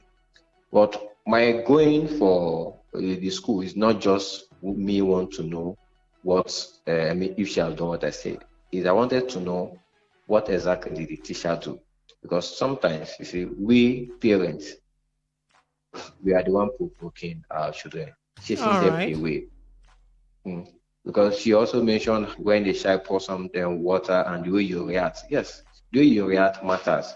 But sometimes that reaction also makes that child not to repeat it. Yes, some parents take it overboard, but to an extent, some reactions is good to be overboard. Okay. Because some children will repeat that thing again to see if this thing I did, daddy was angry the other time. Are you sure he was angry because of this exact thing I did? Or mommy was angry about this exact thing I did? They'll repeat it, then to see your reaction again. All right. Thank you for calling. But I support 90% of what she said. Thank you for calling. Let me quickly correct that action. A child spills water. It's just water. Do you understand? It's just water. And the child tells you, mom, it's a mistake. I was carrying this thing before. I couldn't hold it very well. By mistake, it fell from my hand. Do you understand?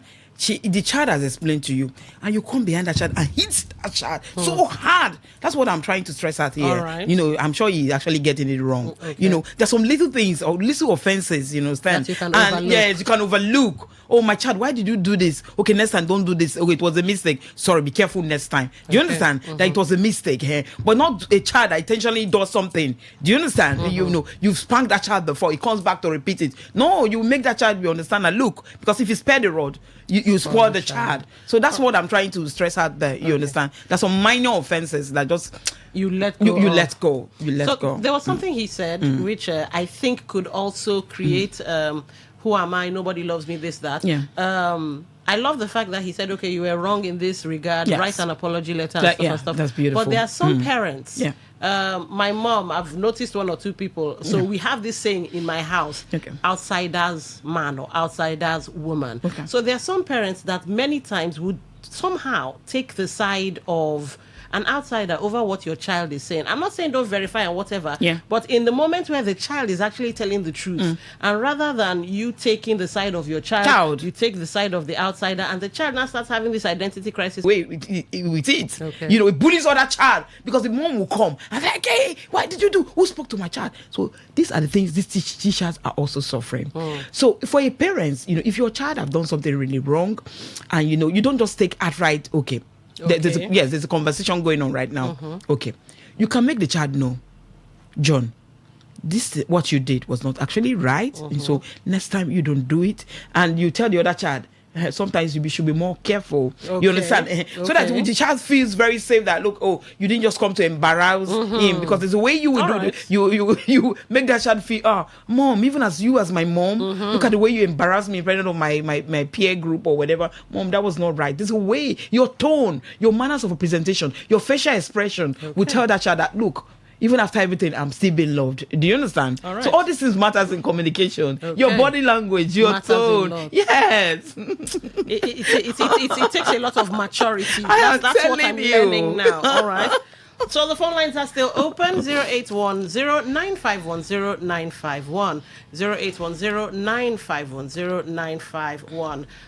We have a bunch of messages here. You can send your messages to 0701-9339-962. 0701-9339-962. All right. Family Circle, welcome to the show. Good morning. Good morning. Okay, my take on this discussion is that besides parents and the society, even the church, they are to blame also, like material things, and children learn from government officials too. Reckless act of leadership. And who are the role models for the children besides the parents too? Society also, what are their role models? You know, this young man, his name is Pella. Okay. He have millions of followers too. You get. And they learn from this guy. How did they get his money without work? And people like Pella too, they follow those kind of people. So they want to get quick, easy money. Like myself, I do maintenance in GRA, 4 different hotels. So they come there. I wonder how they get kind of money. They can afford rooms of 60,000. They can stay there for like 3 months, 2 months, even a year. If they are tired, they go to this hotel. This one is something that I witnessed because they give me a list of room to work on. I was like, what is this? What kind of money? How did they get kind of money? This kind of people that to be in a position in tomorrow. What kind of administration did they want to handle? You know, the thing is getting worse. I don't know if the kind of a wind that come into this country, that young people all of a sudden started doing internet yahoo. Okay. The thing is tiring. All right. Okay, thank you for calling. Something has to be done. Something has to be done. Well, we don't just come here and doing something. You're Don't doing just come here and something. complain. Yeah, you're doing something. Something has to be done. Team up, partnership. Let's do something. True. All right, so let's not forget to give out your phone, your contact. All right, so good morning, dear presenter and big auntie. I am really impressed every Saturday listening to you. Please, if you don't mind, I'd love to work with you because in my own little way, I've been an advocate on the very topics and what is happening today in our society. In my little way, I've been going around schools to enlighten the students on. I'll be glad if you accept my request to work with you because I'm mentally prepared. Okay. Your name is Nazio, the comedian Vivian from Eneka. Don't worry, in the next few minutes, the contact details will be given. So yes, let's take back our children from darkness, as they say. We will, by God's grace. All right. Yes. Next message is, good day. My name is Dawn, not Queen. Queen and I alternate. So you have me today. Next week you have Queen. So yeah, we alternate. Good day, and Mrs. Harriet. I'm always glad to hear from you and go home with satisfaction. Please help me through deeper experience of yours. What are the right steps to discover a life partner? I want to settle down in marriage. Please tell me signs to note from a woman, from Pastor. That's taking us off topic. I don't know. Yes. No, maybe I would treat it next. Okay. Yes. All right. Yes. All right. Yes. So you Sunday from Rumigbo. Yes. Next week you don't want to miss this program. All right. Let's check the text messaging portal. See what we have. Okay. Your guest would remain forever blessed indeed. Most parents are going naked and nude. Extreme bad examples for their children. Yeah. Anyways, they claim they are modern mothers. In okay. the old good days, it was difficult to see a woman's underwear. Yeah. It was like losing her dignity, sanity, respect, honor. These days, everything goes. Anything goes. Everything is carelessly and deliberately exposed to the public. The right values are gone. That's from Kano. All right. Absolutely. Good day, Ma. How can you manage a business and studies at the same time as a 14? Okay, this is important. Let me take my time. Okay. Good day, Ma. How can you manage a business and studies at the same time as a 14-year-old girl? How old should a child be to enter the university and to have a phone? Ma, do you know any scholarship organization in Nigeria? How do you manage peer pressure as a girl? Is it wrong to have a boy as a good friend at this age? Please, Ma, I need answers. I'm in favor. Yes, we can. No, don't worry. We can. This is a child. Okay, so let me start from the last one. It said, is it wrong to have a boy? She's 14, right? Yes, 14. Yes. Is it wrong to have a boy as a friend? Yeah, is it wrong to have... hold on, let me go back to that message. Is it wrong to have a boy as a good friend at this age? That's one. Yes. Do you know any scholarship organizations? That's two. How do you manage peer pressure as a girl? That's three. And at what age should a child be to enter the university and also have a phone? Okay, so let's start with having a boy. I'm not an advocate of a girl of 14 to have a boy. Too young. As a friend, too young. I agree. Too young. Opposite sex attracts. Do you understand? Yeah. Okay. No one is too strong. That's why the Bible says flee temptation. These are the things that shouldn't be around you for now. Okay. Do you understand? She should be more focused on the studies. Time will come that she will have to make a choice when she gets there. Everything is in stages. Men are in phases. Life is in stages. Okay. You will get to that stage when you will have them as company. Do you understand? But for now, you're just too young. Having a male as a friend, there's nothing wrong. But as a close friend, there's an issue. Okay. Having them as a friend, okay, your classmates, and James, how are you? Have you done your own work? Well, let's do this together and all that. Yes, you know. But as a close friend, so he comes to you, visits you, he sits with you. Could be very tempting. Yeah, that's a no-no. Yes, that's a no-no. JSS2. Yeah. Hey, that is a no-no for me. I don't like opposite sex. Even when you are mature, that's why women that take men as their friends, do you understand? Even married women, they tell me they have friends and men, and you call them. I say, no, this is really wrong because you don't know what you're doing. Temptation is not foul. It's very, very close. It starts with the step. It starts from friendship. From friendship, before you know it, somebody is so strong. Do you understand? Yeah. So for a child, 14 years, no, is a no-no for me. Right now, your books should be your friend, your best friend. Okay. If you need to talk to someone, you can talk to an elderly person. You can talk to someone that you But trust. you're on Facebook, right? I'm on Facebook. So can they send you DMs? Please send me. These are the people I Okay. want. These are the All right. teenagers I want to raise by God's grace. I am out for them. My passion is for them. Do you understand? Because I really want to catch them young. It matters to me. So you can DM me, follow me. I want to raise children from. Right.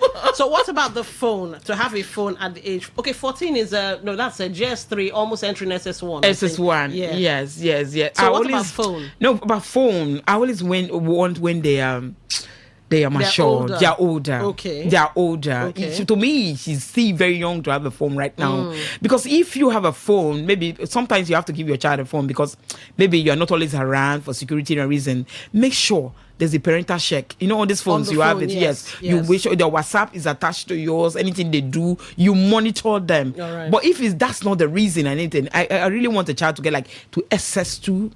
To be SS2, SS3, so that's 16, about 17. 16, 17, okay. About to come down from the secondary school, you know, about approaching university or now that's when I actually prefer a child getting a phone. All then right. yes. All right, so Favor, did you hear 16, 17 approaching university? So yes, that's when to get into university, we're looking at 17. 17. But I would rather we'll give out her auntie's contact in a minute. I'd rather you save that and reach out to her. Okay, there's a last question. We have a last question. Yes. To the speaker, a situation where you train a child with all you've said, and your daughter at 19 years just walked away from the house to tell you she's grown up because I warned her about her engagement with the opposite sex. What do you do? Okay, but we've not finished from the young girl. Okay, the 14. You said she's walking. And she's schooling. There's something. She said, how can you manage a business and studies at the same time as a 14-year-old girl? Oh my goodness, it's not so easy. The distraction is much because she has to do. Should it be so? Where are the parents? I don't know her storyline. Do you understand? Could be that after school she helps. Helps the parents. Do you understand? So I studies, but let me let her know everything is determination.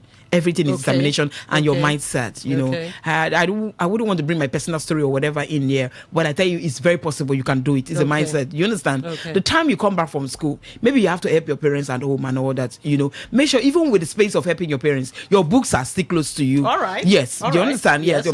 Because not all the time you'll be working. You understand? Maybe you're selling or whatever. Make sure. You imagine, I carry my daughter from school and she's in the car doing her own work. I was like, you eat first. They say, no, mom, I was doing it in school before. Let me just complete it. That's the child that is determined. You know, in spite of all the challenges around her and all that, she still wants to do her homework. So it's possible you can do that. Your numbers, because we're practically out of time. Oh my goodness, so fast. 081 55 62272. 081 55 62272. Then my social media handle is Premier Women International. Facebook, Premier Women International, as in premiership. Okay. Premier Women International. Because the link to my seminar is there. It's right there. Yes, it's right there. Then you can also DM me. I can send you the link. Because we are going to admit people who actually fill that form. They are the first persons we are going to attend to. Because we know the numbers that are attending the program. We want to make provision for you. So it's very important that you fill that form. So you go to my social media page, go to my Instagram page. My Instagram is Premier Women, Premier_women. Facebook, Premier Women International. TikTok, Premier Women International as well. So just check and follow me. Then you can call me, you can send me a DM, I will respond. Especially you tell me that, you are a teenager. Man, I am interested. All right. Okay, we're out of time, unfortunately, but there's always next week, Saturday. Yeah, absolutely. Thank you for being an amazing audience, and thank you, Madam. Yes, for those people who want to partner with me for this program, please, I really need them. Sponsorship is important. All right. So that our children will be comfortable, please. Thank you. All right.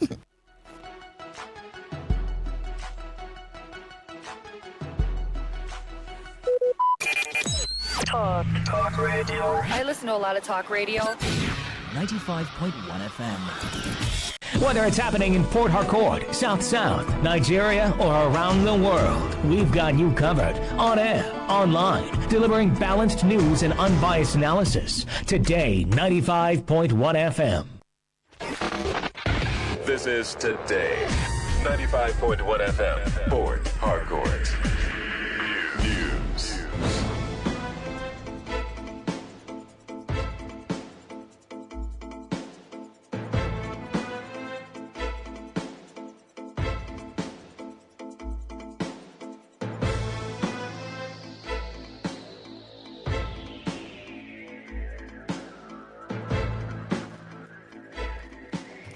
Good afternoon. This is the World News on your Premium Talk Radio Today, 95.1 FM, Port Harcourt. I am Dawn Wilson. The headlines today. TUC proposes production subsidy for Dangote Refinery and other modular refineries to help reduce cost of premium motor spirit. APC governors pass vote of confidence in Hope Uzodinma backs Tinubu's re-election. Air Peace announces a temporary disruption to its scheduled Lagos-London Gatwick flight. And on the foreign scene, Mexico to cut school year short ahead of World Cup. Now the details. Welcome back. The Trade Union Congress, TUC, is proposing what it calls a production subsidy for Dangote Refinery and other modular refineries to help reduce the cost of premium motor spirit, PMS, also known as petrol. TUC President Festus Osifo made the proposal when he fielded questions on a television program monitored from Port Harcourt. Osifo argued that since the federal government has maintained it would not bring back subsidy on petrol, the country's leadership must look at cushioning the impacts of the hike in the price of the essential commodity on Nigerians. Since the start of the US-Israel-Iran war, the cost of petrol has moved from around 800 to about 1,300 naira, depending on the location. Despite calls for the country to bring back subsidy on petrol, removed upon President Bola Tinubu's assumption of office in May 2023, the federal government has insisted there is no going back on the policy. But Osifo wants the government to think out of the box and quickly do things to assist its citizens.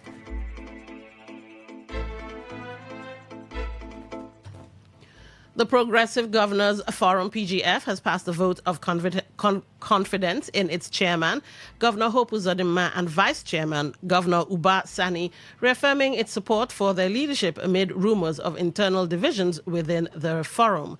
The endorsement was made during a closed-door meeting of APC governors in Abuja and was later reiterated during a press briefing. Governor Nasir Idris moved the motion expressing confidence in Uzodinma's leadership, while Governor Uba Sani seconded it. Addressing newsmen after the meeting, Idris dismissed speculations about Uzodinma's alleged removal as PGF chairman, stating that the governors remained united behind him. According to him, more than 18 governors attended the meeting and reaffirmed their confidence in Uzodinma's leadership of the forum. He added that the fact that Uzodinma presided over the meeting alongside his deputy was sufficient evidence that the leadership of the forum remained intact. Idris also advised the media to exercise caution in reporting political developments and urged journalists to verify the authenticity of their sources before publication. Speaking at the briefing, Uzodinma said the forum was united and would not be distracted by what he described as fake news. He said the governors were currently focused on mobilizing support for the re-election of President Bola Tinubu in 2027.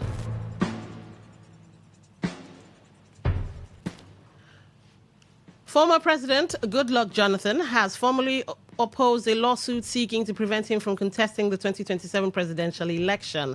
His lawyer, Chris Uche, told Justice Peter Lifu of the Federal High Court in Abuja that the former president had already filed a conditional appearance, preliminary objection, counter affidavit, and written address challenging the suit.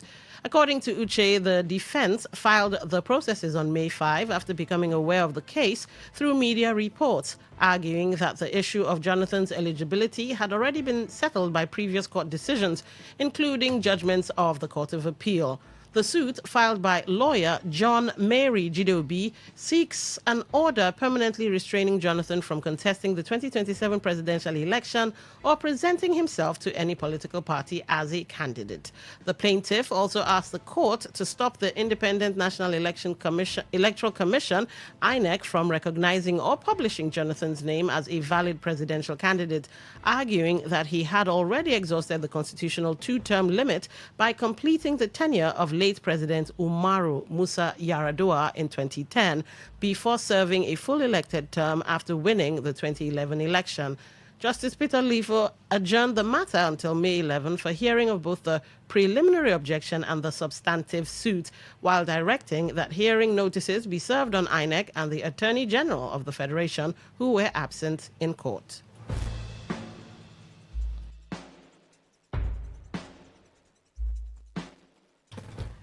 The Chief Judge of the Federal High Court, Justice John Shoho, has approved a new posting schedule for recently appointed judges following recommendations by the National Judicial Council. In a statement by the court's Director of Information, Catherine Obi Christopher, all affected judges have been directed to assume duty at their respective divisions on May 13. Under the new postings, Justice Hassan Deko was assigned to the Gusau Division in Zamfara State, while Justices Salim Ibrahim and Ona Sergius were posted to the Abuja Division. Other postings include Justice Onwebu Angela to Yenegua, Justice Usoro Udwak, and Justice Nwonyi Donatus were assigned to the Lagos Division, among others. The Federal High Court said the new postings take immediate effect.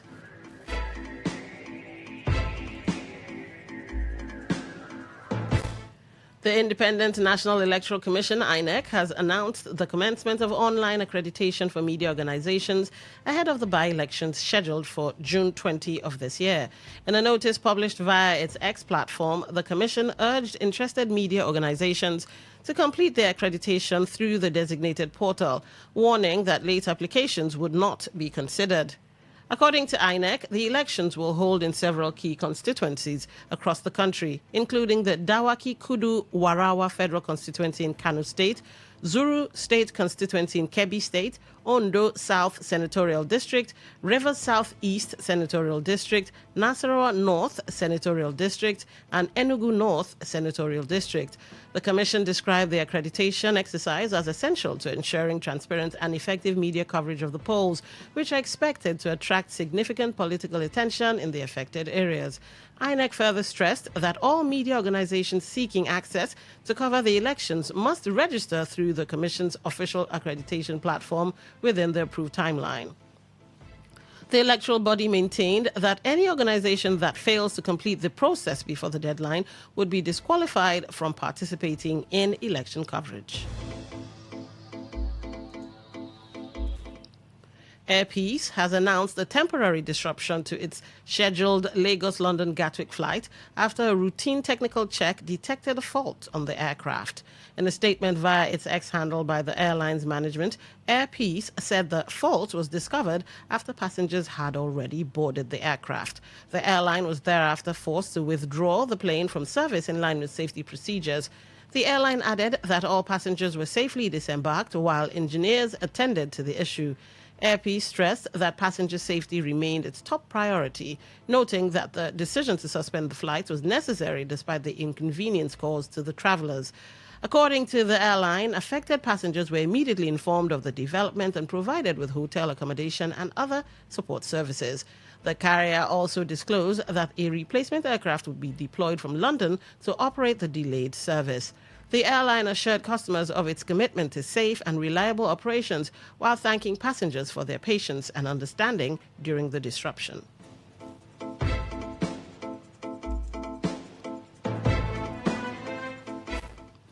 The Chairman, Chief Executive Officer of the Nigerians in Diaspora Commission, NIDCOM, Abike Dabiri Erewa, has disclosed that South Africa is yet to sign a proposed Memorandum of Understanding, MOU, aimed at protecting Nigerians and other Africans 6 years after discussions began. She made the disclosure during an X-Space conversation organized by the Progressive NG titled Leveraging Diaspora Strength for Nigeria's Next Phase of Growth. Dabiri Erewa explained that the proposed agreement, known as the Early Warning Signal Mechanism, is designed to ensure swift response by South African authorities whenever Nigerians face threats, particularly during xenophobic attacks. According to her, the MOU would make it mandatory for authorities to intervene promptly in crises involving Nigerian nationals, while also ensuring proper handling of Nigerians who may be involved in criminal activities. She noted that Nigeria's Minister of Foreign Affairs, Bianca Odumegu Ojukwu, is actively engaging her South African counterpart to facilitate the signing of the agreement. Dabiri Erewa also urged Nigerians living in South Africa to remain calm and avoid actions that could escalate tensions, adding that the issue of xenophobia is expected to be raised at the next African Union meeting.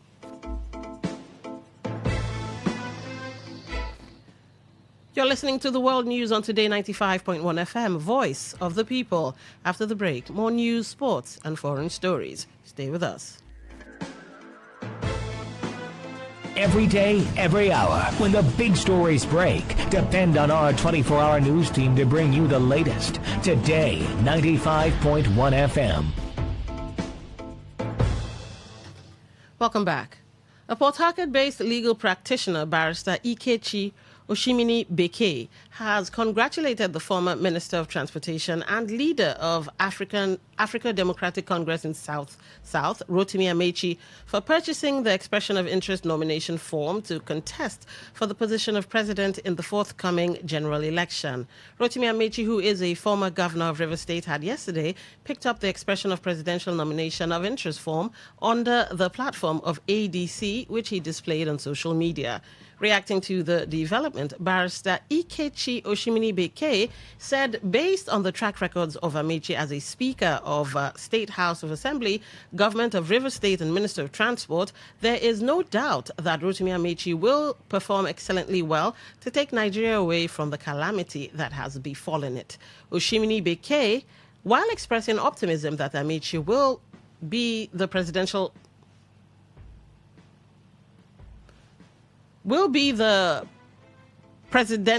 candidate of ADC and become ahead of the 2027 general elections, urged Nigerians to rally round Rotimi Amechi for a better and prosperous Nigeria. Let's take a listen to what was said.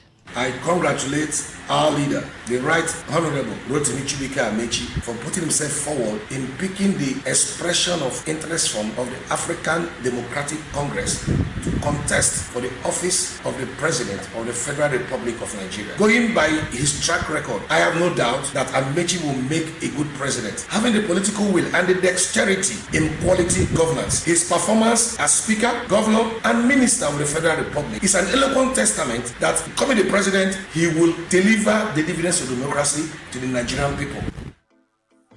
Your exploits as governor in security, as minister, giving us quality railway transportation is an enough tax to say that he will do well and perform beyond imagination. Congratulations.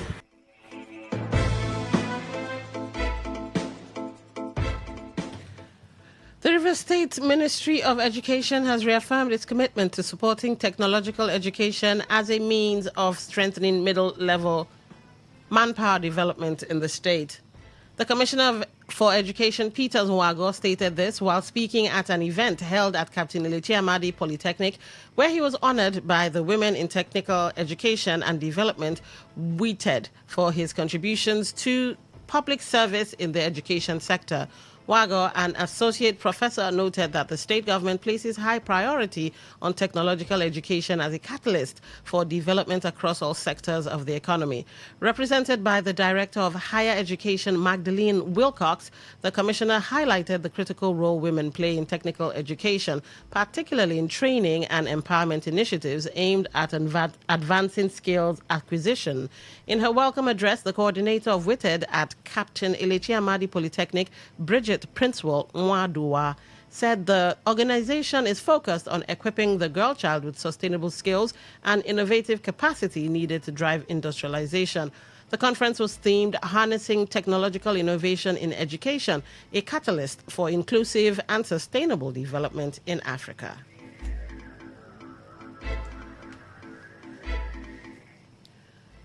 Some contract workers at the remediation site in Bomu Gokana local government area under the Hydrocarbon Pollution Remediation Project, HYPREP, have appealed for urgent intervention over alleged unpaid salaries owed by their contractor, Camyota Service.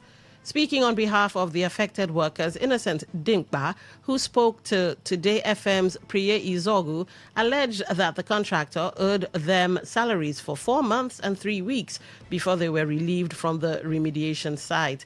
Dinkba lamented that the situation has subjected many workers to severe hardship, adding that despite their commitment to the project, they have not been paid for services rendered. Let's take a listen to what was said. They are owing us 4 months, 3 weeks salary. We've tried everything humanly possible to get this money paid. As I'm talking to you here, the PC is aware of this issue. The PC is aware of the letter we sent to him. He have the hard copy and the soft copy of this letter. But every effort trying to making sure we have our money have been thrown to, I don't know, whatever. So I want to tell the whole world, I want to tell Rivers State government, Nigeria as a whole, that this is the kind of inhuman treatment HYPREP has reduced us to. We are family men. We have to settle our bills.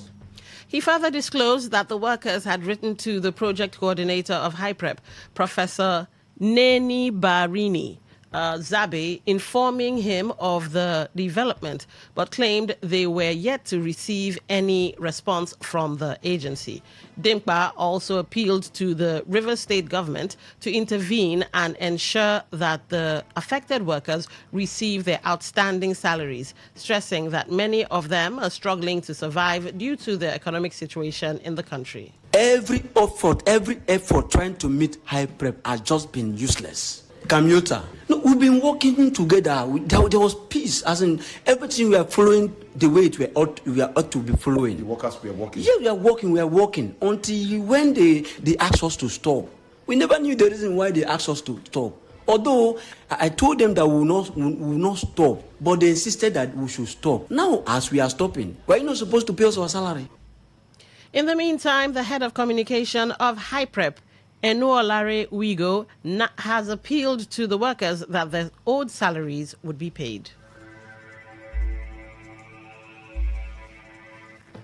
On the foreign scene, Mexican authorities have announced that the school year would end over a month early as the country gears up to host World Cup matches, prompting broad backlash. Education Secretary Mario Delgado said the decision to end the school year 40 days early was made in part due to a heat wave impacting several states. He noted, however, that authorities were considering in turn moving up the start of the next academic year, currently scheduled for August 31. The tournament, hosted jointly by Mexico, the United States, and Canada, kicks off on June 11 when Mexico takes on South Africa at home in Mexico City. When Delgado initially announced the move on Thursday, President Claudia Sheinbaum said it was merely a proposal.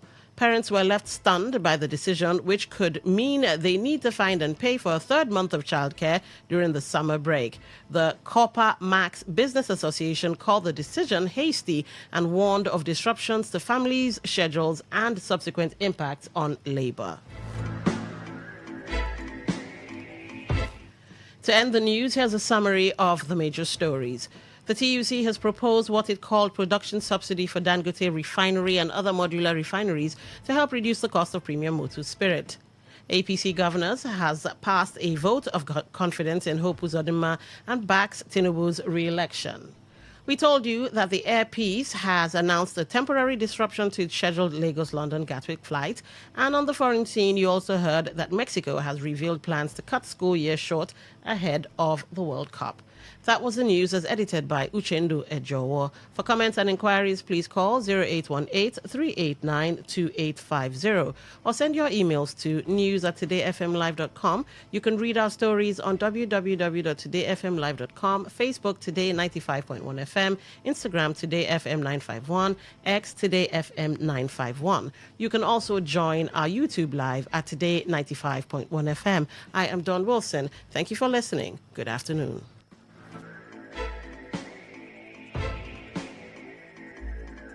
Today's news, today's entertainment, today's sports, today's issues. Today on Today 95.1 FM, Port Harcourt. Say no to the ordinary. Embrace the extraordinary, because we are the voice of the people. Voice of the people.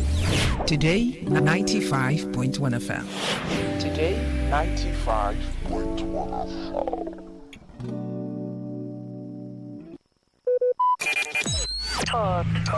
Please listen to this infomercial. Herbal Heritage International, the Kokoroko, for herbal medicine, where they produce strong, correct medicine, they take it, they support with country healthcare system. Country man, correct, holistic, ogbonge herbal medicine, they we know they come out for public anyhow, like a big basket. Full ground, as every Christmas, have been boundary. Seeking itself, sabi medicine, we pass them. After all, monkey smart now, because tree near tree is our forest. Heritage International will use the technology of computer testing machine to see and know before attacking that your health condition. We don't become Ubarugba for your life with the correct treatment. Therefore, whether definition or without definition, make you visit Herbal Heritage International. Offices way near you. Herbal Heritage International. Now you. Hello and welcome to the program Roots and Herbs. Roots and Herbs is a program that discusses health-related challenges and suggests possible ways out from the herbal medicine perspective. Roots and Herbs is put together and sponsored by Herbal Heritage International, also known as Baba Yoruba. Baba Yoruba is currently having a special promo package. This promo package will give you the opportunity to enjoy 50% discount on all their products and services. This offer runs while the stock lasts, and at the same time, it will give you the privilege of meeting Baba Yoruba himself at number 24 Ikwere Road, Mile 1 by Education Bus Stop, Port Harcourt. For details and inquiries, the telephone number to call is 080-33-111-946. I repeat, 080-33-111-946. 080-33-111-946. Our topic of discussion is infertility, and I have with me in the studio Dr. Botumba Abiodun. Sir, you're welcome to the program. Thank you, Mr. Moderator. Infertility is seen in couples whenever a man and a woman is able to stay together for at least 1 year, which is equal to 12 months, without being able to get pregnancy so that they can get fruit of the womb. It is of two types.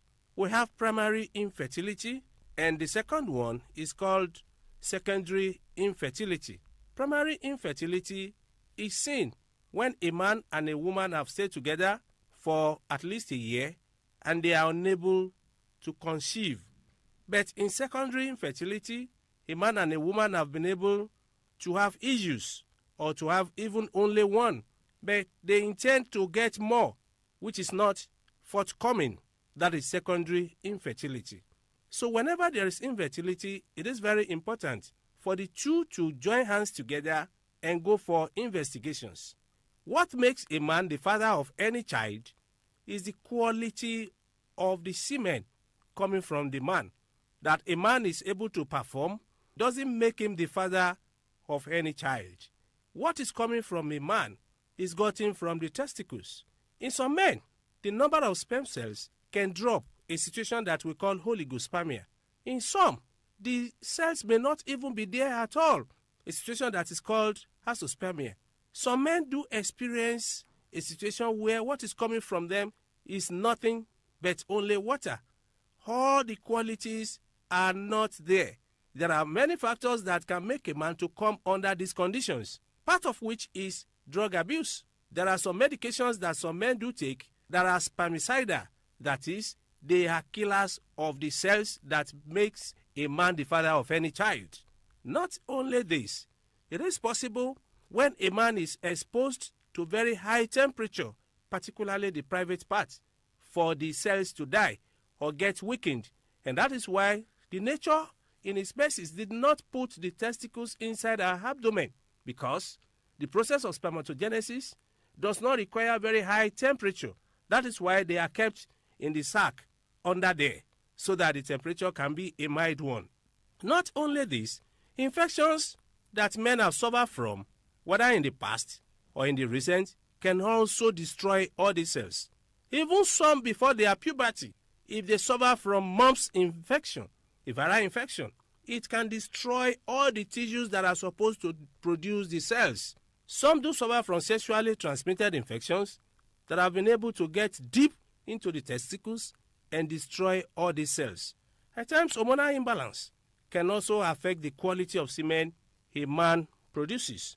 All this can make the man to be the cause of infertility in his family. In women, it is possible for challenges to also result from infection. Infections that are poorly treated in women can make a woman to suffer from serious lower abdominal pains, which can spread upward and tend to block the fallopian tube. In some women, drug abuse can be the challenge. Some women, without even having any issue, they take to lifestyle of taking contraceptives, pills, or injections that they use to prevent pregnancy without having any issue. And this can cause hormonal imbalance and disrupt all their fertility profile to the extent that when the time comes that they have the desire for this, they may not be able to get it. Not only this, some have done repeated abortions that perforate the uterus, or the uterus has been destroyed, all the layers are not complete again. Under that condition, when a woman conceives, in less than 8 weeks, it will drop. Some have fibroids, a mass growing inside the lumen of the uterus that is not giving enough space for pregnancy to grow to maturity. And that's why we say, under this condition, we have to first agree on how to get out of the challenge. And how do one get out of challenge? It is by visiting a competent healthcare giver who will be able to do investigations and know what the root cause of the problem is. It may be from man, it may be from the woman of the house, and at times it can be from both of them. But once the root cause of the challenge is determined, the way out will not be far-fetched. Anytime there is infertility in families, we do advise that mutual understanding is very important. For more enlightenment and advice, the number you can call is 080-33-111-946. 080-33-111-946. I repeat, 080-33-111-946. Thank you. All right. You've been listening to the program Roots and Herbs. Roots and Herbs is a program that discusses health-related challenges and suggests possible ways out from the herbal medicine perspective. Roots and Herbs is put together and sponsored by Herbal Heritage International, also known as Baba Yoruba. Baba Yoruba is currently having a special promo package. This promo package will give you the opportunity to enjoy 50% discount on all their products and services. This offer runs while the stock lasts. And at the same time, it will give you the privilege of meeting Baba Yoruba himself at number 24 Ikwere Road, Mile 1 by Education Bus Stop, Port Harcourt. For details and inquiries, the telephone number to call is 080-33-111-946. I repeat, 080-33-111-946. 080-33-111-946. Let's take our sponsor's message. Don't go away. We shall be right back. Herbal Heritage International, the Kokoroko, for herbal medicine, where they produce strong, correct medicine, they take it, they support with country healthcare system. Countryman, correct, bekelistic, ogbonge herbal medicine, they we know they come out for public anyhow, like a big basket, full ground, as every Christmas have been boundary. Sickness self sabi medicine will pass them. After all, monkey smart now, because tree near tree is a forest. Heritage International go use the technology of computer testing machine to see and know before attacking that your health condition. We don't become umbarumba for your life with the correct treatment. Therefore, whether definition or without definition, make you visit Herbal Heritage International. Offices way near you. Herbal Heritage International. Now You're welcome back to Roots and Herbs. Roots and Herbs is a program that discusses health-related challenges and suggests possible ways out from the herbal medicine perspective. Baba Yoruba is currently having a special promo package. This promo package will give you the opportunity to enjoy 50% discount on all their products and services. This offer runs while the stock lasts. And at the same time, it will give you the privilege of meeting Baba Yoruba himself at number 24 Ikwere Road, Mile 1 by Education Bus Stop, Port Harcourt. For details and inquiries, the telephone number to call is 080-33-111-946. I repeat, 080-33-111-946. 080-33-111-946. Until we come your way again, remain blessed. And that was a paid infomercial. Talk radio. I listen to a lot of talk radio. 95.1 FM.